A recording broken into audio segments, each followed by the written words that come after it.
Chapter 757? Chapter 757. Goggles. After being cut off before he could go on yet another emotional tirade, Goggles could only mumble under his breath about building an HR department and how much abuse he was suffering through. Toward this, Lionel could only shake his head while the meeting tent burst into short spurts of hidden chuckles. Titled Knight isn't just a randomly handed over title. In other societies, a titled knight is still beneath the lowest noble. Even a baron could easily look down at them. However, to Alexander the Apex, his titled knights represent something completely different. He's able to breathe power to their title, giving them a buff they can use in battle. In addition, beneath the flag of a titled knight, their army gains the same buff, making them extraordinarily powerful. Lionel finally perked up with interest. An ability? He asked. Yes. Alexander the Apex has the ability to breathe power to a word. Due to the fact he is a king, he can also mobilize royal force to fuel his ability and make it far stronger. As such, within the borders of the kingdom, his titled knights are even more powerful. Royal force. Lionel narrowed his eyes. This name was the one used by this world. However, Lionel had already learned about it long ago despite not having heard it referred to with this title. This so-called royal force wasn't royal at all. Or rather, it wasn't exactly related to the kingdom. It was more likely that Alexander had spread this myth so that he could establish his sovereignty. But the truth was that this royal force was actually world force. World force was a strength one gained access to so long as you wielded at least a quarter of a world spirit.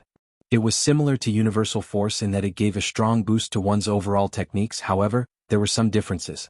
For example, world force could be used to directly strengthen one's ability. But universal force couldn't be used so flexibly, especially when it was anchored to one's comprehension of the universal cycles. This said, world force also had its own weaknesses as well. For one, it was capped by the potential of one's world, whereas universal force's only limit was one's comprehension. And second, it became weaker the further from one's world one got. I see. Lionel nodded. Well, here's the plan. Seeing Lionel go from listening to his concerns to listing off their next plan of attack left Goggles feeling like he should find a wall to bang his head against. Was his explanation not clear enough? They should be running. Well, split the army into 4. Well, attack here in exactly 3 weeks. Lionel pointed toward a location on the map. A week later we will attack here. 2 weeks after that here. Lionel continued to point. I will personally head every battle. Don't worry about how I plan on crossing so much distance, just trust me. Once those attacks are completed, the first army will take this route, the second this, the third this. And we'll all meet with the 4th army exactly 2 weeks from now. That day will be when their titled knight falls.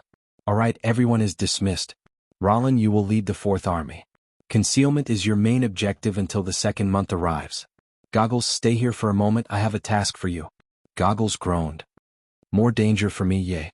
How could I not be excited? Torture me more, daddy. Clearly, I'm a masochist for staying here. Rollin laughed uproariously, patting Goggles' shoulder. You'll be fine. Stay safe out there. All the military officials shuffled out. Not a single one of them seemed to even care for Lionel's plan. It was either they truly couldn't be bothered, or they had already built a trust in him that was irrefutable. Goggles. Your task is the same as always, you're the key cog here. Goggles rolled his eyes. Of course he was. You want to take advantage of their slow network to hit them from the back, right? But the only way to make sure information doesn't spread too fast is little old me? Lionel grinned. Well, isn't that so? Goggles glared at Lionel. And my reward? What do you want? Lionel laughed. I want to marry my goddess Elise. Lionel gave Goggles' forehead a karate chop. This young man could never stop screwing around. How was he supposed to promise him Roland's wife? Fine, fine. Goggles slinked off, his shoulder exaggeratedly slouched. I'll just slave away for the cause until one day I die on a nameless battlefield. No one to remember my name and no woman to call wife. Oh, destiny. Why do you treat me so? Lionel shook his head, laughing. Goggles was indeed an important part of their operations. He had a sensory-type ability, but it was quite unique. It was similar to Lionel's simulation ability, except for the fact it all occurred on its own without conscious thought.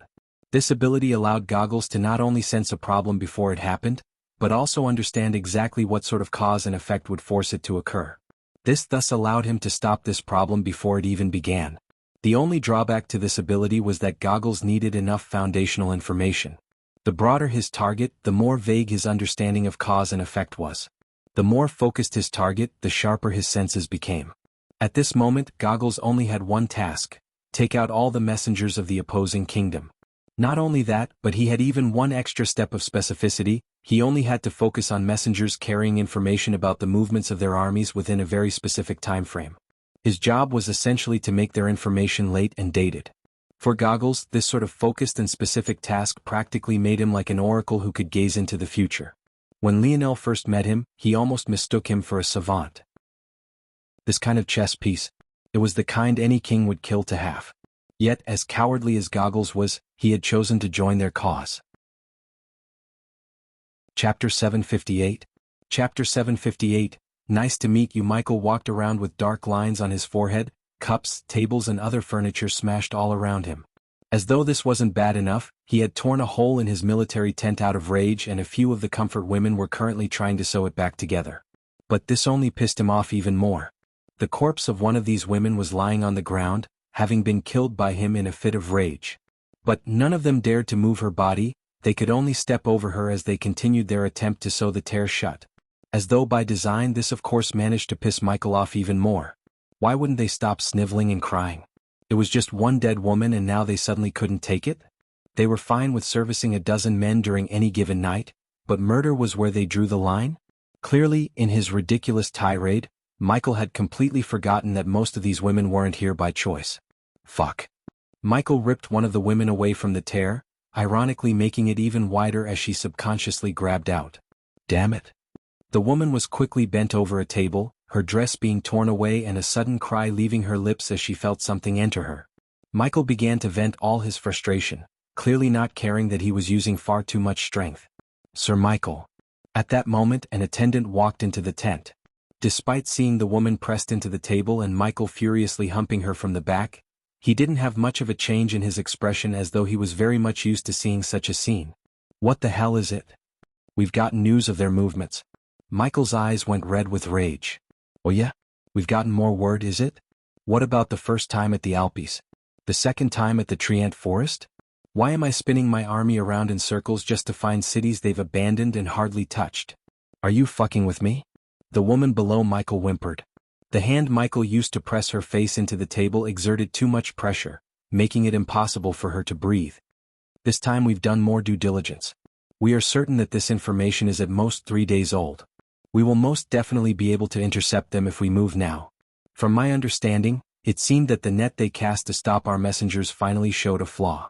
This time we've got them. Michael squeezed and threw the woman he had bent over to the side. She gasped for air like a fish out of water, scrambling to return to her work mending the tent's fabric. Why didn't you say that from the very beginning? Michael roared. We're moving out. Michael rode a magnificent steed. It had a muscular body that seemed pumped of steroids and flowing hair that made up its mane and covered its hooves. It almost looked like it was galloping on air with the way it moved. The army tore through the plains. I don't like this valley, circle around it. Michael roared. Even though Michael seemed hot-headed, he was still a general with decades of experience. He refused to be led by the nose. He would be cautious whenever there was an opportunity to do so. Circling around the valley would at most add half a day. Rather than harming them, this would only help. Instead of arriving in the morning, they would be arriving in the afternoon. If they managed to catch the rebel army mid-siege, this war was as good as over. However, what Michael didn't expect was to have to pull the reins of his horse, forcing himself to come to a grinding halt, barely a day later. Before them, a river that had never appeared before had suddenly appeared, as though a god reached down and created it on a whim. It wasn't very wide, just 5 or so meters. It probably wasn't very deep either, maybe a meter or two at most. Yet, for an unprepared army like theirs, it was enough to bring them to a screeching halt. Go around? They had no idea how this river appeared here in the first place, just suddenly appearing at the end of a forest of sparse trees. Without knowing this, how could they even make such a decision? Was the only option to go across? But if they were forced to cut down some trees to build a bridge, they would add another half-day to their journey. By then, they might as well have not gotten the message on time at all. If they tried to brute force their way across, it would be too easy to get caught with their pants down. It was exactly then that Michael heard something he least wanted to hear at this moment. Charge. Michael's expression changed. His neck snapped back, suddenly realizing that an army was approaching from his back. How the hell did they get behind us? Michael froze. The valley? He had chosen to go around. But what if there was an army hiding within the whole time, waiting for him to make exactly that decision and prepared to pounce on him? If he went into the valley, he was finished. If he went around the valley, he was finished. Cross the river, Michael roared. But as soon as his command fell and began to be acted upon, the sound of arrows whistling through the wind came from the other side of the river. Hiding within the widely spaced trees, archers Michael hadn't even noticed before suddenly made their presence known. Fuck. Michael roared, charging his horse through the shallow waters to make it to the other side. He would hack these archers to pieces. Whoa, whoa, whoa now. I can't let you do that. In a streak of golden light, Michael suddenly found his path blocked by a boy who was young enough to be his grandson. Lionel smiled lightly, holding a spear in his hand. Michael the Sturdy, right? Nice to meet you. Chapter 759. Chapter 759, No choice. The instant Lionel's greeting fell, so too did his spear. Michael's expression changed, reacting quickly. He was a veteran of battle after all. And as far as he was concerned, Lionel challenging him on foot while he sat atop his horse was one of the most foolish decisions he could have ever made. Michael pulled at his reins, pulling a massive hammer from his back and using the momentum of his horse reeling back and stamping down to swing with all his might. But, as though he had seen through Michael's ploy from the very beginning, the trajectory of Lionel's spear had already shifted, its long, flexible body snapping in the air at a flick of his wrist and shooting through to the steed's falling throat like a meteor. With how things were now, the momentum of the horse's stomp would only help Lionel shear apart its throat. In fact, its current situation was no different to have jumped into the air for an attack despite the fact its back hooves were still on the ground. There was no way for it to change its trajectory. However, even Lionel was surprised by the result. Sturdy. As though enveloped by a holy light, man and beast accepted a pillar of blessings from above. In that instant, Lionel's spear reached the black steed's throat, prepared to shear it apart completely. But what he actually found was a sturdy steel wall. Lionel's brows shut up. With swift steps he retreated. The heavy swing of Michael's hammer left his hair whipping about, his clothes even threatening to shatter beneath the wind pressure alone. The shave had been so close that Lionel could see the hammer's body pass a mere centimeter from the tip of his nose. Lionel didn't panic. He felt that that was at best a temporary invulnerability. There was no way an ability could so casually block such a strong strike from him. The issue wasn't just how strong his strike had been, but also the quality of his weapon. There was no way for a quasi-bronze weapon to be so easily dealt with by a barrier. The most logical explanation that this was a temporary matter. The amount of energy it would take to sustain such a thing would be too great. And Lionel was exactly right. He analyzed the situation perfectly. The instant Michael's swing missed, he had already shot forward again, pressing forward knowing that such a heavy weapon couldn't be recovered so easily. The follow-through of Michael's swing didn't throw him off balance, but he was definitely in no position to attack right this second. In that split moment, Lionel's spear struck out a dozen times in the blink of an eye, an explosion of meteoric impact, raining down on the steed and Michael. As though crimson roses were blooming in skies, they opened up a current of red and black, covering the duo whole. It looked as though no one could survive such a thing, but Lionel still explosively retreated the moment he finished. And it was exactly at that moment that Michael and his steed leapt out from the flames licking at their armor but ultimately leaving them unscathed. Michael raised his hammer to the sky, roaring with all his might. For a moment, it seemed as though his mighty shout would collapse the sparse forest around them. All around him, his men were falling like flies. He couldn't do anything about the archers sniping them down even though he had crossed to the other side of the river, nor could he do anything about the surging army pincering them from the back, at least not directly. But that didn't mean that he would take this lying down. I am a titled knight of His Majesty Alexander the Apex. I am Michael the Sturdy. I have legs of iron, arms of steel, and a heart of stone. My defenses are eternal. Michael's army roared to match his words. Eternal. Shimmering pillars of light descended upon the whole army. Each and every man seemed to gain immunity for a moment. Some used it as an opportunity to charge across the river. Others turned back, facing the enemies toward their back line. Lionel's eyes narrowed. It seems that though the invulnerability was indeed temporary, I underestimated the buff to their defense. Lionel couldn't help but chuckle to himself. This buff from just a single title knight under Alexander was already enough to put his metal body to shame. What a fascinating ability indeed.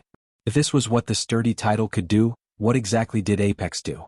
Lionel didn't realize it, but for some reason he was eager to see. Dodging swiftly backward, Lionel nimbly leapt out of the way of Michael's swinging hammer. The titled knight left absolute devastation in his wake, chasing after Lionel with an undying fervor. Every time Lionel's spear snaked outward, making contact, he would barely pierce a centimeter or two of flesh, resulting in what was nothing more than superficial wounds to a man and beast so powerful. The worst part was that Sturdy seemed to have an exceptionally high elemental resistance. Even with a perfectly timed meteoric impact, the damage was nothing more than a bit of charred skin.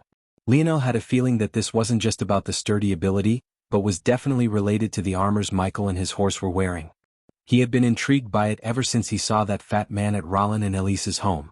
But apparently that had been nothing more than the tip of the iceberg. Golden lights enveloped Lionel's body as he shifted from side to side. He slid with ease through the forest, and though the trees were as much as 10 meters apart most of the time, Michael was clearly not having as easy a time.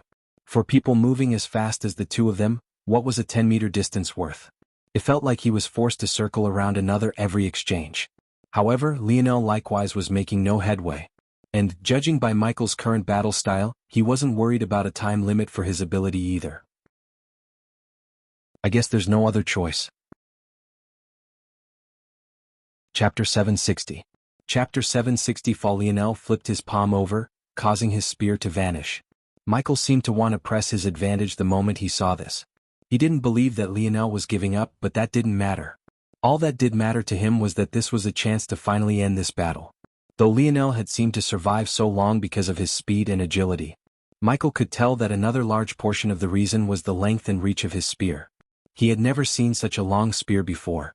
The crafters of their kingdom were excellent, but the logistics of forming such a long and flexible spear was a nightmare, especially if he wanted it to carry any strength. If it wasn't for his sturdy title, he felt that he would have already lost his longtime partner. However, would Michael really have the chance to press such a small advantage? Lionel's spear had hardly disappeared before another one appeared in its place. And though this one was exactly a meter short of 4, Michael's pupils immediately constricted. It was the kind of spear that held a presence of its own, a fiery aura that seemed to want to battle against even its own owner. Just laying there in Lionel's palm, it made the energies of the world tremble, its mere existence exuding an undying superiority. Lionel twirled his spear in his hands, its double blade slicing apart trees tens of meters away with its wind pressure alone. He hardly put any effort in, yet the devastation he wrought had reached an all-new level. Let's end this. Lionel shot forward. However, Michael immediately retreated, his pupils constricted into pinholes. He didn't dare to meet that spear with his hammer. He could already see the future where a weapon that had followed him for decades would be split into two, taking his arm along with it. However, Michael's wishes didn't matter in this regard, not even in the slightest. Lionel's spinning spear came to an abrupt halt, the sound of tearing air making Michael's hair stand on end. At that moment, Lionel pierced forward. It's not enough, the range is too shallow. You won't make it. Michael remained composed, ready to look for a lane to counterattack. If he ran from this battlefield, his army would lose the buff he had given them. The instant this happened, the slaughter would ensue once more. Even though at this point the situation still wasn't in their favor, it was at least far better than the alternative. And as long as he killed Lionel, the momentum would shift and victory would be his. Such a ragtag group of commoners, what did they know about honor? About duty? About bravery? The moment their spiritual leader collapsed, so too would they. Michael's eyes lit with fury and contempt. But what happened next made him feel as though his whole world was flipping. The instant Lionel reached the limit of his piercing movement, completely short as Michael had expected, he suddenly burst past it.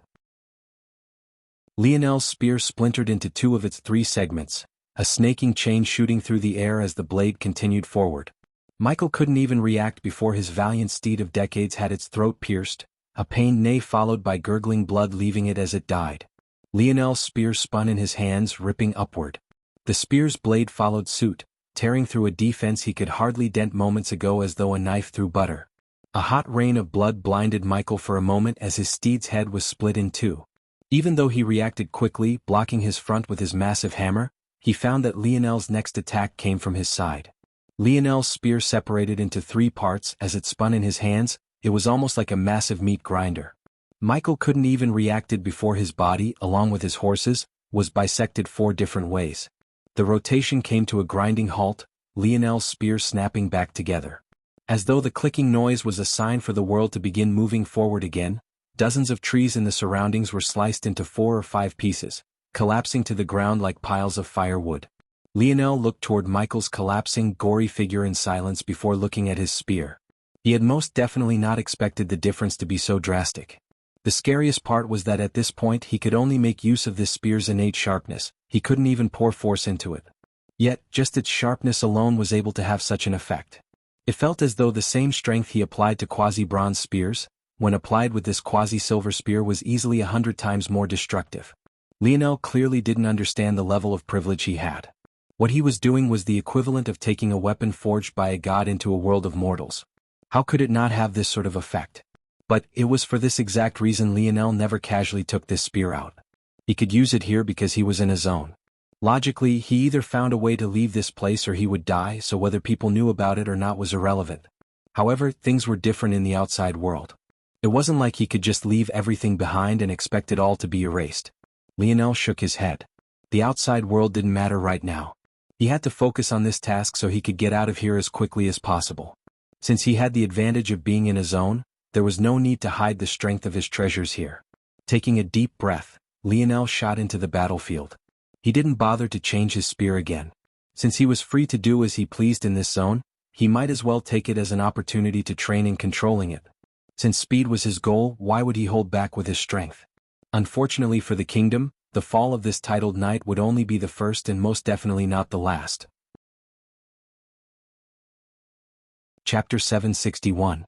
Chapter 761 Visitor. The moment Michael died, the buff his warriors had gained vanished. In an instant, a battle that could have been described in terms of 60 to 40 had become 90 to 10.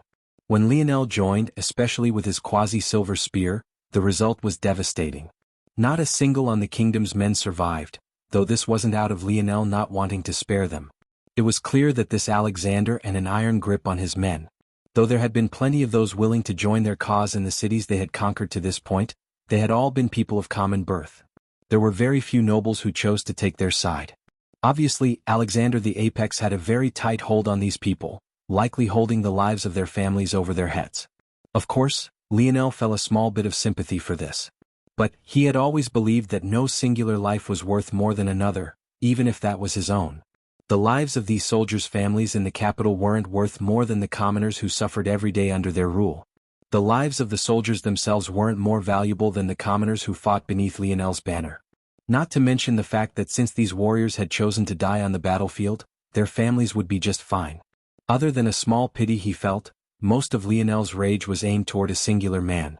The news of Lionel's army taking out a titled knight spread like wildfire, but nothing was more shocking than the sweeping conquest that occurred right afterward.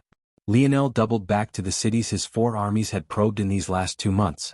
Each and every one was manned by an earl, making them among the largest cities this kingdom had to offer. They had only barely begun to recover from Lionel's first assault when they suddenly found themselves under a second siege. But to make matters worse, Lionel was no longer using his quasi-bronze spears. Every time his spear spun, even without the use of technique, he reaped dozens of lives. And, maybe the ironic part was that it was better when Lionel didn't use a technique at all. Not only did this preserve his stamina, but the extension of these techniques weren't as potent as meeting the blade of the double-headed spear alone. If Lionel was just powerful, things might still be fine. But the issue was that he paired this with seamless tactics that completely stifled the kingdom.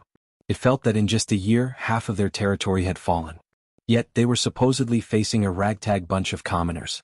Not only did those 4 cities swiftly fall, but reports that a main water source had been diverted reached the ears of the kingdom soon afterward.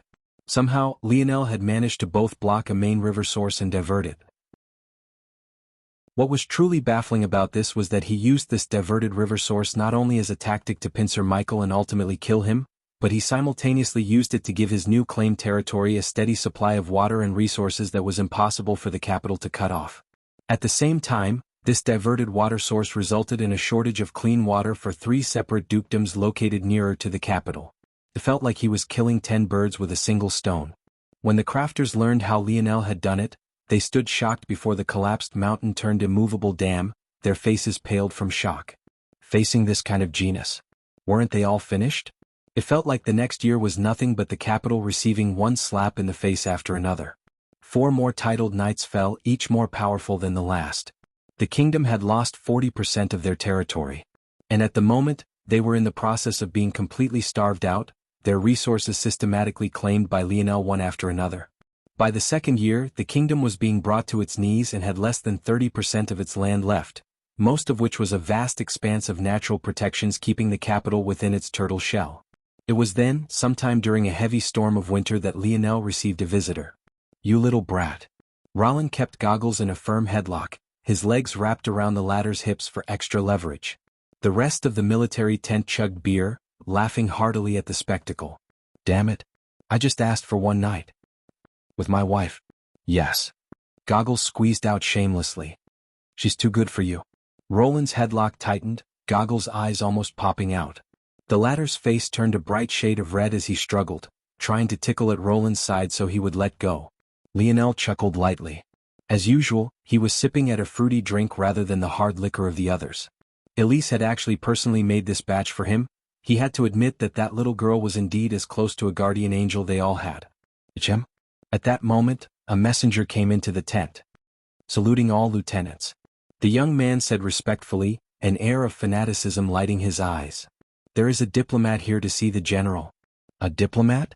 From where?" Lionel asked. "The Oryx Kingdom, sir." Lionel's eyes narrowed. At the same time, the rowdy atmosphere of the tent grew more somber. It could be said most felt that the capital was pretty much finished, even though Lionel had never expressed such an opinion. However, if there was to be a wild card, it would definitely come from the Oryx Kingdom. If they threatened to attack them from the back now, all their momentum would fizzle out. Their upstart group, even after 2 years, didn't have a strong enough foundation to deal with such things. It would be one thing if Lionel had had these 2 years to bolster them with his crafts. But after entering this world, aside from his spear domain ring which seemed unaffected by the odd restrictions of this zone, Lionel hadn't been able to bring anything else with him. This included little Tolly. At that moment, Rollin let go of Goggles just in time for Lionel to look over. Goggles shook his head, seemingly understanding Lionel's meaning. "No danger, huh?" Lionel nodded. "Let them in." Chapter 762? Chapter 762. Cannot. The tent fell into silence as a cloaked figure walked in. Outside their expectation, they weren't hit with a wall of the foul stench one would expect from an oryx. In addition, though this figure was actually quite tall in comparison to other oryx, they were still lacking by 2 or 3 heads. Could it be that the oryx had sent a human to negotiate for them? This was a thought that Lionel couldn't help but have. From what he knew, the Oryx Kingdom of this world did indeed have humans under their rule. In fact, during his very first battle here, it was the humans under their banner that he fought. However, he found it hard to believe that for their first contact, the Oryx would send a human to represent them. Though Lionel had grown up in a world where most problems of race had been laid to rest, he had quickly realized that such problems were dotted all over the dimensional verse. It was just that instead of harping on skin color, it was a matter of human versus creatures he had only ever seen from fantasy novels. Of course, humans would always be humans. Wherever there were divisions to be made, as long as there wasn't a strong overarching power like the Ascension Empire, they would make these divisions. This was all to say that the Oryx definitely treated the humans under their charge like secondary citizens. So, how could they possibly send one for such an important thing as first contact? "Greetings." The robed figure gave a polite greeting. As the representation of the Oryx Kingdom, he obviously couldn't bow. But he had done more than enough. Lionel continued to scan the figure before him for a moment. "I have been looking forward to communicating with the Oryx Kingdom for a long time," he said with a light smile. "Yes, we have heard a lot about the general." After hearing so much, our king couldn't help but be intrigued himself. "It is an honor to meet the man who has brought the human kingdom to its knees." Lionel and the figure exchanged some pleasantries before the latter was invited to sit. Lionel didn't really care much for etiquette. As far as he was concerned, he wasn't really a king to begin with. He didn't mind sharing a table with an envoy. "So, to what do we owe this pleasure?" Lionel finally asked. The envoy, hidden beneath his black robes, took a moment before speaking. "I am sure that you understand the sort of precarious position your rebel army is in, correct?" The atmosphere immediately took a turn for the worst. Never mind the fact that even the usually cheery Rollin was frowning, even Goggles, who would usually want nothing to do with this dangerous stuff, was practically staring daggers at the envoy. However, Lionel continued to smile. We would only be in a precarious position if the Oryx kingdom chose to attack, don't you think? The envoy's gaze seemed to look toward Lionel, his eyes like two dull balls of light hovering in the shadows of his hoodie. It was almost as though he couldn't understand why Lionel was so uncaring. He had known that his words would be contentious and even seen as a veiled threat. In this era, though there are unspoken rules about preserving the lives of envoys like him, who could do anything if a king lost their temper. So this envoy was probably even ready to lose his life today. But what he hadn't expected was for Lionel to reply to his threat with a smile. "Please don't misunderstand," the envoy replied. "This isn't a matter of choice, it would be one of necessity. The human kingdom isn't as simple as you think it is. We Oryx are superior in every way. Whether it be resources, strength of army, numbers, territory, politics, culture. You all have seen the corruption at the borders of your human kingdom yourselves. Eating at the borders at the very least should be very easy for us. Yet we only ever send our lesser warriors into skirmishes and never lead full assaults. There is a reason for this." Lionel's expression finally showed a slight shift. However, even then, it was just a slight raise of his brows. "So tell me then," Lionel began. "What would you like us to do?" The envoy took a deep breath. "We of the Oryx Kingdom hope that your rebel army will retreat from this endeavor. If you choose to do so, you will be handsomely rewarded. You, General, will be rewarded the title of Count. As for your lieutenants and warriors, for the best of them we can provide barony titles and knighthood." At that moment, a fiery red head amongst the group couldn't seem to take it anymore. Her hair really seemed to be a wreath of flames as she stood and slammed her seemingly delicate palm to the oak table. Bang! The entire tent quaked even down to the ground beneath their feet. "You want us to do what?" This red head was indeed a beauty. Among those who had joined Lionel's cause, she was amongst the earliest and even happened to have once been the daughter of a baron. She was one of the very few nobles who had chosen to join their cause. Of course she had her reasons. While the other nobles had their hearts gripped by Alexander, Gertrude and long since lost her family. Ironically, they had been executed by Alexander long ago. It was safe to say that her fury toward the human kingdom was no weaker than any of the commoners of their army. Gertrude. Lionel's even voice snapped the former young noble out of her rage. Though still seething, she slowly sat, her gaze flickering. Lionel looked toward the envoy. "And what do you plan to do with all the people we've taken to protecting? The weak? The women? The children? The elderly? It can't be that your Oryx kingdom want to take them all in too, right?" Lionel asked this knowing the answer very well. If they accepted all the people Lionel had conquered, what would be the difference between that and actually conquering the land? "I am sure you already know the answer, General. These people must stay in the human kingdom. We cannot accept them all." Chapter 763. Chapter 763 Unknown. A heaviness hung over them all. It was as though all the happiness had been sapped away. It was the kind of fog that wouldn't easily be removed. They were all intelligent. They understood the kind of weight this sort of visit brought with it. It was likely that the Oryx kingdom had already chosen to attack as long as they dared to reject.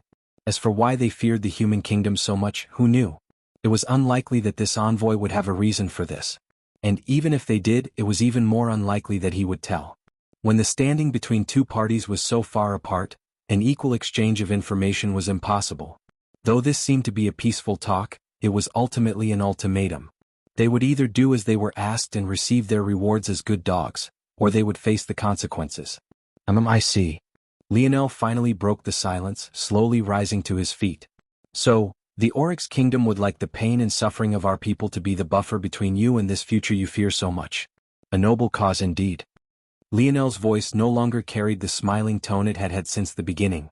However, it wasn't filled with rage either. Rather, it was very even with hardly any inflections. If they didn't know better, they would think that an AI had spoken these words. However, that feeling soon vanished when Lionel spoke again. This time, it was low, forceful, filled with a charisma that washed the lands in a radiant light. "We will not be your sacrifice." Lionel turned to the envoy, his gaze looking down from above. "I do not know what it is you fear, nor do I care. What I do know is that in my eyes, you aren't much different from the human kingdom. If you would like to attack, come." Lionel's voice seemed to carry the weight of the air with it, causing a sudden stillness to be swiftly followed by a surge. Even the heavy flaps of the tent couldn't help but kick up, whipping about beneath the forcefulness. "We will show you the might that brought the kingdom you fear so much to its knees." Silence fell, however the heat seemed to rise. A fire lit themselves in the gaze of the lieutenants. The pressure the envoy faced multiplied several-fold. The fact he could remain seated in his position at all was impressive. After a long while the envoy lowered his head. "I understand. It seems that I have overstayed my welcome. I wish you the best." With these words the envoy bowed. "Escort our guest out," Lionel said faintly. With those words spoken, two lieutenants rose, doing exactly that. Lionel suddenly chuckled. "What are you all so down for? Is there a need to worry with me here?" Lionel's grin seemed to light up the room. Goggles snorted. "You were going to get me killed one day anyway. This way it'll just be a lot sooner." Those words immediately got Goggles a slap to the back of the head. Hey, pause off. With that kind of attitude, it's no wonder you still don't have a wife, Goggles." Gertrude smiled, seemingly enjoying Roland's slap to Goggles very much. "I don't have a wife because my dream woman was stolen from me," Goggles protested, rubbing the back of his head. This, rightfully, earned him another headlock from Roland. Laughter returned to the room as Goggles struggled. The clanging of drinks and the swinging of beer began once more. But it was clear that there was still a slight fog hanging over them all. They chugged their alcohol just a bit more enthusiastically, spoke just a little less confident ally, laughed just a little less heartily. The night waned and eventually everyone began to stumble back to their own homes. The only ones who remained were the poor single folk with no families to go back to. A brutish man wrapped an arm around Lionel's shoulders. "What do you say, General? Want to head to the brothel? I hear this city we just conquered has a really good one." Lionel rolled his eyes. "Get some sleep, Costello. You're drunk." Costello laughed heartily.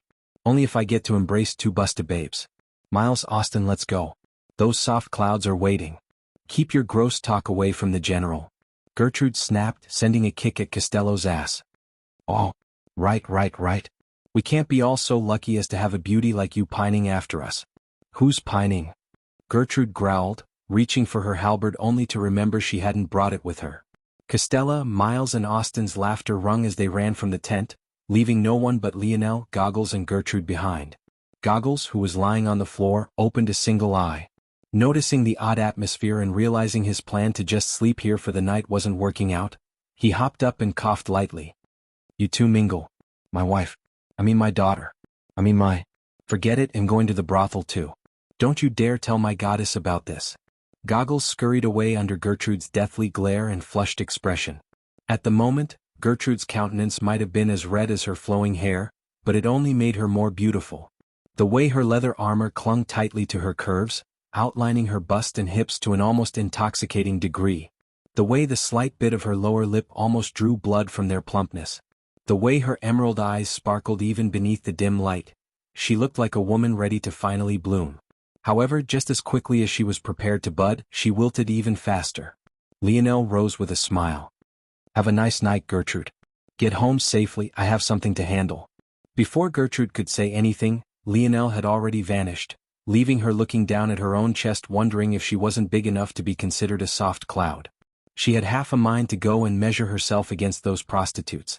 But her logic slapped her back to reality. She sighed, a sad smile on her face. In the depths of the night, a robed figure rode its steed like a shadow, reaching a speed that seemed beyond what a normal horse should be capable of even within the fourth dimension. Suddenly, that horse came to a grinding halt as the figure pulled on its reins. "It can't be that the mighty general wants to kill me just for passing on some words?" Lionel stood before the horse in silence, his gaze even, his breathing unhurried and his purpose unknown. Chapter 764. Chapter 764, Envoy Lionel didn't respond to the envoy's words. He simply stood there silently, his expression not giving way to any emotion. It was as though he didn't even notice that there was someone before him. At this moment they were in the dead of winter. Heavy snow fell all around, coating the ground, the trees, and sprinkling through the air as though to coat the whole world in white. Still, the cold didn't seem to bother either of the two men as they faced off in an endless snowy plain. There was nowhere to hide, nowhere to seek reprieve, nowhere to run. It was then that both men suddenly moved. Lionel's palm flipped over, revealing a 4-meter-long, flexible spear. Aside from his quasi-silver spear, this one was quickly becoming one of his favorites. The range of flexibility and freedom it gave him made his battle style reach an impossible level of fluidity. At the same moment, the envoy didn't bother to stay on his horse. He had read all the reports about Lionel. This was a man who never rode a horse, yet had felled more titled knights than anyone else in history. If there was anyone confident in battling a man and a steed together, it was Lionel. In that case, why allow him the chance to do what he was familiar with? His palm flipped over to reveal an outrageous monstrosity of a saber. Its blade was an obscene 3 meters long alone. It had a width of almost 2 feet and a curve that almost made it look like a scythe as opposed to a saber. Yet, it had a thickness as thin as 2 or 3 strands of hair. When the saber was swung, it felt like the wind itself was being split in two. If swung at the perfect angle, the blade was so thin that it was almost impossible to spot. And whether by coincidence or not, this envoy seemed capable of finding this perfect angle with ease. A streak of gold and one of black tore through the snowy plain, their clash causing a whirlwind of violent explosions to swirl around them. Despite the size of their weapons, the two men seemed to exchange hundreds of blows in a single breath. And as though that wasn't enough, their speed only seemed to get faster and faster.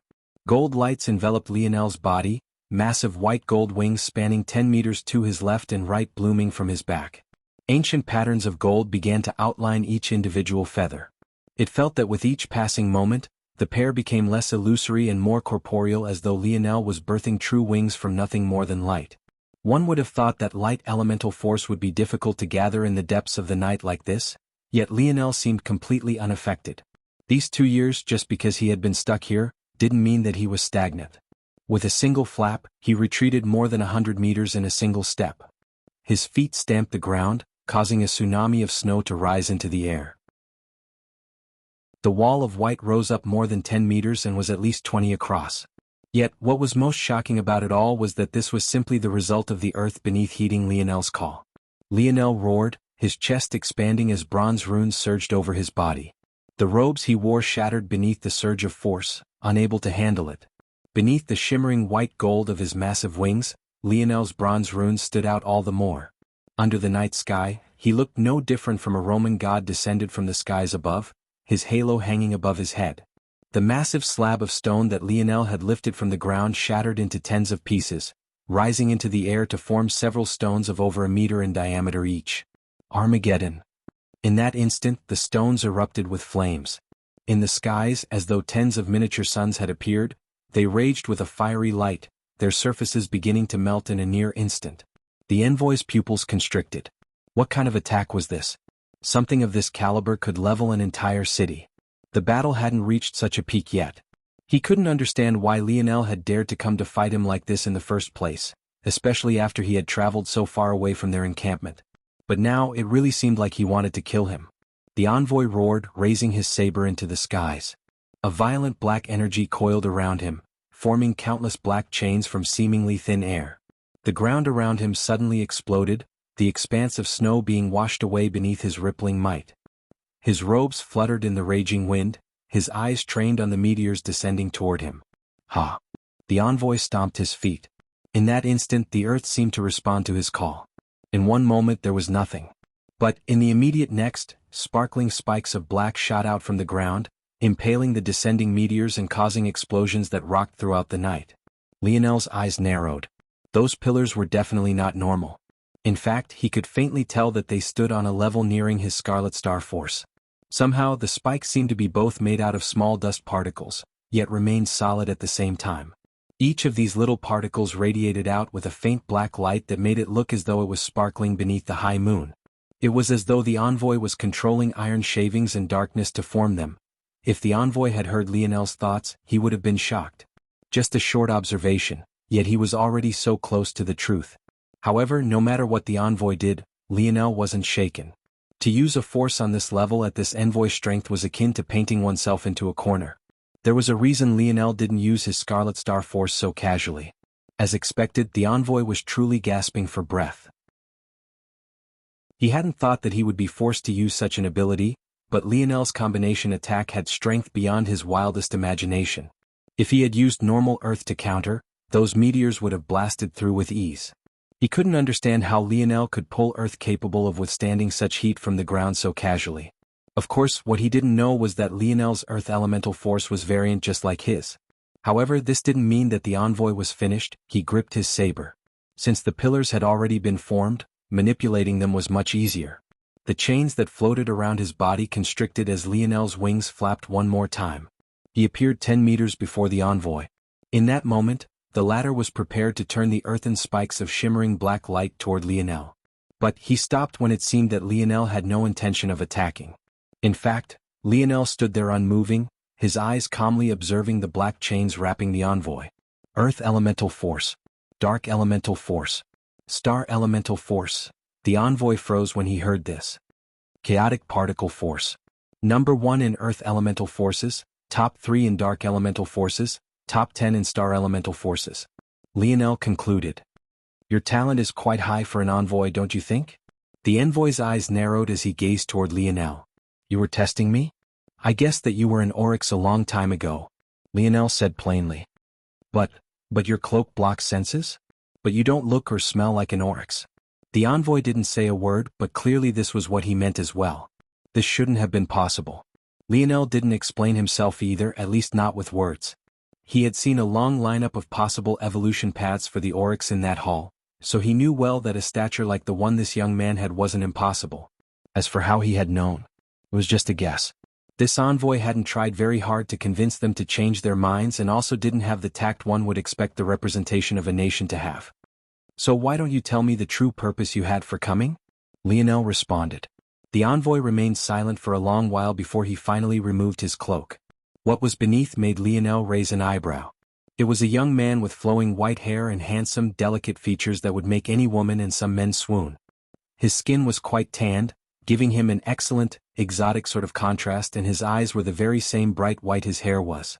Growing from this young man's forehead were 2 branching horns that were a very pure shade of white, yet they didn't seem to detract from his beauty at all. Even the vertical slit between his brows was completely unable to do so. Aside from these clearly oryx-like features, the young man was strikingly human. If Lionel didn't know better, he would think that this young man was some sort of demon prince risen from hell. And maybe in some ways he was. This is just my natural state. My battle state, however, is much different. Chapter 765. Chapter 765 stalled. The moment the young man's words fell, his body grew a size. From shorter than Lionel, he became an entire head taller. Pristine white fur began to coat his entire body. His cloak burst apart, revealing a rugged appearance. Of the parts Lionel could see, the only parts that seemed free of hair were the young man's chest and chiseled torso. He almost looked like a king of apes for a moment. But what was strongest was the sudden explosion of a smell so strong Lionel almost passed out from exposure to it alone. It was so potent that he had no choice but to stop breathing entirely. Even trying to do so through his mouth had him feeling as though he was trying to swallow fumes wafting from a vat of vinegar. The smell is somewhat strong for you humans, the envoy said nonchalantly. It was clear from his words that though his face remained expressionless, he took some pleasure in Lionel's discomfort. He obviously didn't like being led by the nose as he had just been, so he would enjoy this small victory. Lionel was inwardly relieved when the envoy returned to his normal form. He could tell that such a scent would be extremely attractive to female oryx. But Lionel felt he would suffocate to death in its presence. Compared to the oryx he had met, the difference was so striking that there was really no comparison at all.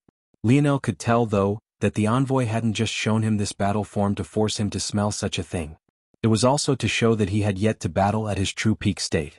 As taxing as chaotic particle force was, unlike Lionel's Scarlet Star force, it didn't damage the envoy's body. All he was experiencing now was fatigue and nothing more. If Lionel really pushed him, especially since he had already formed such large reserves, this battle would definitely be in his favor. However, Lionel didn't mind what the envoy was thinking. His purpose here was much different from this. He had already probed what he needed to probe. What he needed to do now was talk. Now that we've gotten pleasantries out of the way, do you mind telling me what kind of status you have among the oryx? Lionel asked. The envoy remained silent, seemingly trying to decide whether he should answer or not. No, I think it would be better for me to ask which of the oryx kingdom's princes are you? The envoy's pupils constricted into pinholes. You can't think that these matters could be hidden? No matter what kingdom it is, falsely representing them would be a crime punishable by death. And I'm willing to guess that the Oryx Kingdom actually did plan to send a real envoy who was, for whatever reason, intercepted by you before they could fulfill their duty. Anyone daring enough to do this, and even so casually return to the Oryx Kingdom right after without special means, is definitely of high standing. Your actions seem to show that you don't particularly care whether you get caught by your kingdom or not, which means you're confident in not being punished. Of course you could be, I don't know, a duke? Trying to sow chaos and look for a chance to take the throne for yourself. But you are too young, one. And secondly, once again, your actions aren't secretive enough. Lionel was able to spend hours drinking with his lieutenants and still catch up to this prince because his tracks were so obvious. Of course, Lionel was also likely one of the very best trackers in existence, especially with the new abilities he had formulated for himself in the last 2 years, but he hadn't even needed to use them to find this young man. I am Elther Yumrake, 3rd Prince of the Oryx Kingdom. Lionel smiled. It's nice to meet you, Elther. Lionel had given up on telling people his name after these 2 years. For some reason, no matter how many times he told people what it was, they would still call him the general and nothing else. Even after so long, he couldn't quite wrap his mind around this. I hope that you understand that even though you've learned of my identity, this changes nothing. The Oryx will still stop you from attacking the capital. The only thing my actions have done is give you a small buffer of time. You say this, but wouldn't I just have to kidnap and hold you hostage? Lionel said casually. You're overestimating my value, General. Am I? You may not have stepped off of this world, but do you think those with chaotic particle force are common? Whether you know or not, your family likely see you as the future of the Oryx Kingdom. It's even possible that they're only willing to take a back seat and not poke the bear that is Alexander the Apex so that you have time to grow. Knowing this, do you still think I'm overestimating your value? Elther's heart trembled. Looking into Lionel's cold, calculating eyes, he suddenly felt the same fear his enemies had every time they met on the battlefield. He could hardly understand how a person could see through so much with so little information. The chains that floated around Elther rattled as though he was prepared to spring to action at any moment. He felt the tension even down to his very bones. However, I am not here to antagonize the Oryx, Lionel finally said. Elther felt himself deflate at that moment. He couldn't understand. He was a prince. Why did he feel so much pressure in the face of a man who was born a commoner? I will still need you to do something for me in exchange for your freedom, though, Lionel continued. And what is that? You need to stall. I need 2 months. In 2 months, the capital will fall and Alexander's head will be in my hands. Chapter 766. Chapter 766. Armageddon. Even long after he had left Lionel, Elther still felt his heart pounding. For the first time, even as a prince, he felt as though he should bow down to a knee before a man. He had never felt such emotion before, not even before his own father.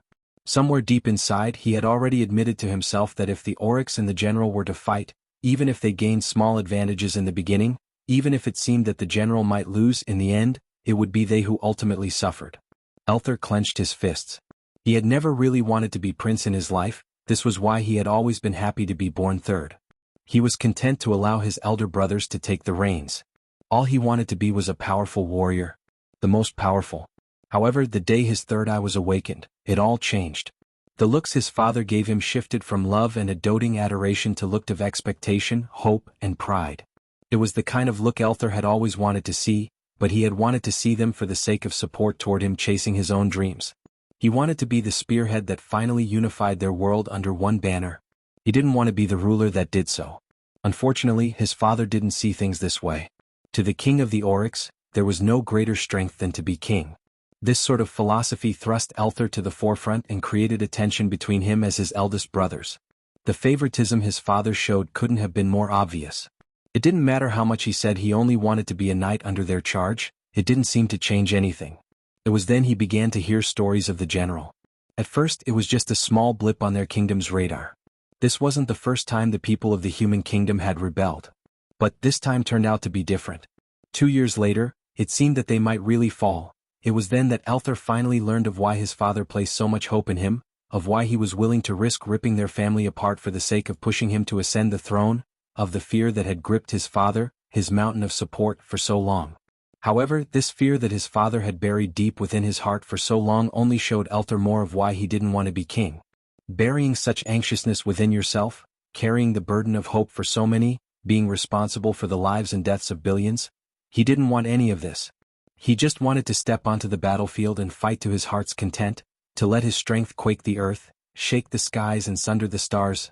Today, though, Elther learned something that could make his eyes lock with resolve. In his pursuit of being that warrior, he had neglected something very important.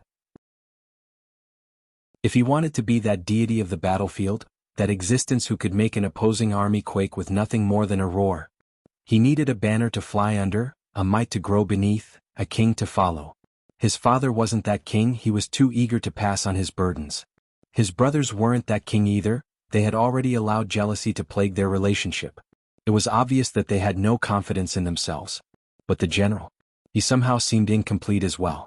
He was almost perfect in every aspect, but something subconsciously held him back from choosing him too. That said, Elther felt that by following a man who was so close to his ideal, he just might find that king he was looking for. 2 months. I can do that. Lionel dashed through the night, an incomparably calm expression on his face.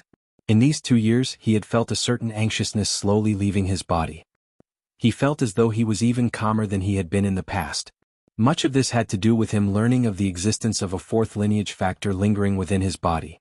No, it was inaccurate to say that it was lingering. In fact, this lineage factor had been following him for the longest of the 4 he had. He had just never realized that it was indeed one. Even now it was still mostly dormant. But Lionel felt that it was slowly awakening, as though a slumbering dragon shaking millennia of fatigue from his foggy eyes. Time continued to tick by. And soon a month had flown by. As promised, there wasn't any movement from the Oryx. However, Lionel hadn't breathed a word of his conversation with Elther to his lieutenants. Rather, they all focused on tightening the noose around the capital's neck. Every movement they made seemed to constrict the once mighty human kingdom. From above, one could almost see the image of a boa coiling its body around the capital. The more they struggled, the tighter the squeeze became. Waterways were blocked, supply routes were cut off, escape paths were destroyed. Every city was systematically conquered. It felt as though one was reading a textbook on military execution rather than a telling of true events. As the rebel army descended and the second month was quickly drawing to a close, the nobles began to truly feel the heat. Maybe it was because of the fear Alexander had instilled in them from the very beginning, but none of them had ever thought that things would reach this point. Or if they ever did, it still wouldn't be long before their awe-inspiring king flipped the tables with a casual move. Yet even when the rebel army was bearing down on their gates, there was still no sign of movement. Were things really going to end like this for them? It was then the fateful day came. Lionel stood before the capital's tall walls with an army of tens of thousands to his back. He rose his spear into the air, his aura dignified and his momentum like an endless tidal wave. At that moment, as though they were all witnessing an act of God, it happened. Armageddon. Chapter 767. Chapter 767. 2 options. The earth rose high into the skies, forming boulders that were each 2 meters wide. It took time, but not long later, dozens had formed before erupting into a blaze of black-red flames. The searing heat alone seemed to want to melt the city to ash. Even without Lionel saying a word, the rebel army felt their blood boiling. There were no words of rage, none of fury or animosity. Even with this goal they had been working toward for years, praying for decades, there was still nothing that needed to be said. Action spoke far louder than words ever could at this moment. This was indeed Armageddon. It was a judgment day for the capital and its nobles who had had their foots on their throats for centuries. It was finally their turn to return the favor. The meteors descended toward the gate in a blaze of fire. Bang, bang, bang, bang, bang. The cacophonic booms resonated like drums of liberation. Walls that had stood tall for centuries came crumbling down. A gate which had never been opened to them incinerated to ash. A city they hadn't been deemed worthy to step foot into had suddenly been opened to them all. However, Lionel didn't give the order to charge. He continued to stand before the army, his chest wide, his back straight, his gaze cold and indifferent. At that moment, a figure suddenly began to appear out of the blazing fires as though they weren't there to begin with. When this figure became clearer, many began to look on with frowns on their faces. Truth be told, this man looked as though he had been living on the streets for several months. His clothes were beaten, ripped, dirted and ragged. His hair could only be described as a rat's nest, their natural blonde color discolored by what looked like and hopefully was mud. His eyes looked both groggy and lazy. Of all the things the rebel army expected to find when they came here, this was the last. The fact that there were no anti-siege tactics prepared by the capital was odd enough. It was even weirder that there hadn't been a single person atop the wall before their attack. And now, there was this odd man? The man stumbled over the rocks before dropping down awkwardly before the carnage. He stretched his back in an exaggerated manner as though he had spent far too long sitting. The crackles and pops that sounded from his action were so loud that they carried throughout the battlefield, even given the destruction to his back. This alone seemed to make those of the army take this man far more seriously. The man coughed, slinking his hair back and spitting at the ground before him. Somehow, a sword appeared in his hand. Despite the fact they had been observing him from beginning to end, no one had been able to pick up on its appearance. If it was as simple as a spatial ring, they obviously wouldn't react like this. But there was not a single spatial treasure on the man's body. It was as though the sword had really popped up from out of thin air. The man's action of sweeping his hair back revealed a devilishly handsome appearance. If he wasn't so dirty, he would truly be a lady killer. In fact, the fact they could think this at all could only mean that the dirt and grime that covered him couldn't possibly be as much of a deterrent as they thought. Blah blah, my name is Norman. Blah blah, your general is weak, he should fight me to prove his worth. Blah blah, not just anyone is worthy to fight my lovable bastard of a king. You get the gist of it, right? Hurry up, Mr. General, sir. The rebel army was speechless. Was this person issuing a challenge? Or were they acting out a comedy skit? What the hell was going on? Rollin, who sat on his horse not far from Lionel's back, also frowned. Challenges were rare on the battlefield, but not to the point that they never happened. But it was rare for the supposed stronger party to issue them. Usually, the point was to get a shot at taking out an important member of the opposing army with the least amount of hassle. It was also a good chance to lower the momentum and morale of an army. Still, challenges had to be issued by those of equivalent status. It was one thing if it was Alexander who had issued this challenge. But where had this homeless man come from? Who was he to challenge their general? However, surprisingly, Lionel held out a hand before Rollin could say anything. He simply walked forward, leaving the immediate protection of his army to stand in no man's land. Norman the Swift, I presume? Lionel asked. Gertrude's pupils constricted when she heard these words. Norman the Swift? He was a genius no lesser than the third prince of the Oryx kingdom. The only difference was that Norman was far older and had actually grown into his potential. But then years ago he suddenly vanished from the public eye and stopped appearing on battlefields altogether. Norman chuckled, still stretching his back. You didn't know, Mr. General, sir? I go by Norman the Cuck now. As you can see, my kingdom treats me great. But you, Mr. General, sir, are quite well informed. I'm surprised you've heard of such a title. I am quite informed. More than informed enough to recognize the actions of a useless king when I see it. Norman's gaze narrowed. In all these years, only he ever dared to say a word slandering Alexander. And even he often hid behind layers of sarcasm. Maybe due to an innate fear of what could happen to his former fiancée, he never truly went too far. But this general didn't seem to have any such qualms. I will give you two options, Norman. Though your hand is being forced without first raising this city to the ground, there is nothing I can do for you. The first option is to step aside and either physically or spiritually join our effort. The second option is for you to die beneath my spear. Lionel had hardly finished his words when a sword light so swift it seemed to skirt reality appeared before his throat. Chapter 768. Chapter 768, Pure Speedster Clang. The pole arm of Lionel's spear appeared before him vertically, blocking the pierce of Norman's swift sword. It was such a precise block that the sword didn't slip one direction or another, it simply trembled in place, unable to move forward any longer. What a coincidence! Norman said, his voice sounding particularly flat, all of his playfulness and sarcasm vanishing. I've been looking to die for a long time already. Lionel's eyes narrowed. His spear shifted forward, the tip of Norman's sword to get caught in one of the hollow grooves of his long, flexible spear. Norman suddenly experienced his sword being twisted as Lionel's spear spun to the side. The pressure bore down on his wrist, threatening to break it entirely. But it was at that exact moment that Norman left his feet, his body spinning in the air along with his sword. Lionel's pupils constricted. Weightless. He didn't get to dwell on the thought for very long before, Norman swiftly pulled his sword back, piercing forward again with a speed even greater than the first time. He seemed to have no need of his swift title at all, his actions existed on a plane all to their own. Lionel took a calm step back, the spin of his spear picking up as he blocked its pierce precisely. He controlled the speed with such accuracy and precision that even when Norman tried to aim for the gaps, he would always find Lionel's polearm waiting. Norman pulled his sword back, his lazy eyes seemingly becoming even more lazy. His body loosened, his limbs becoming flexible to an extreme. He seemed to fall toward the ground. But when his leg pounded against the dirt below, a crack spread out instantaneously, even reaching back toward the collapsing city wall to his back and forcing it to fall even faster.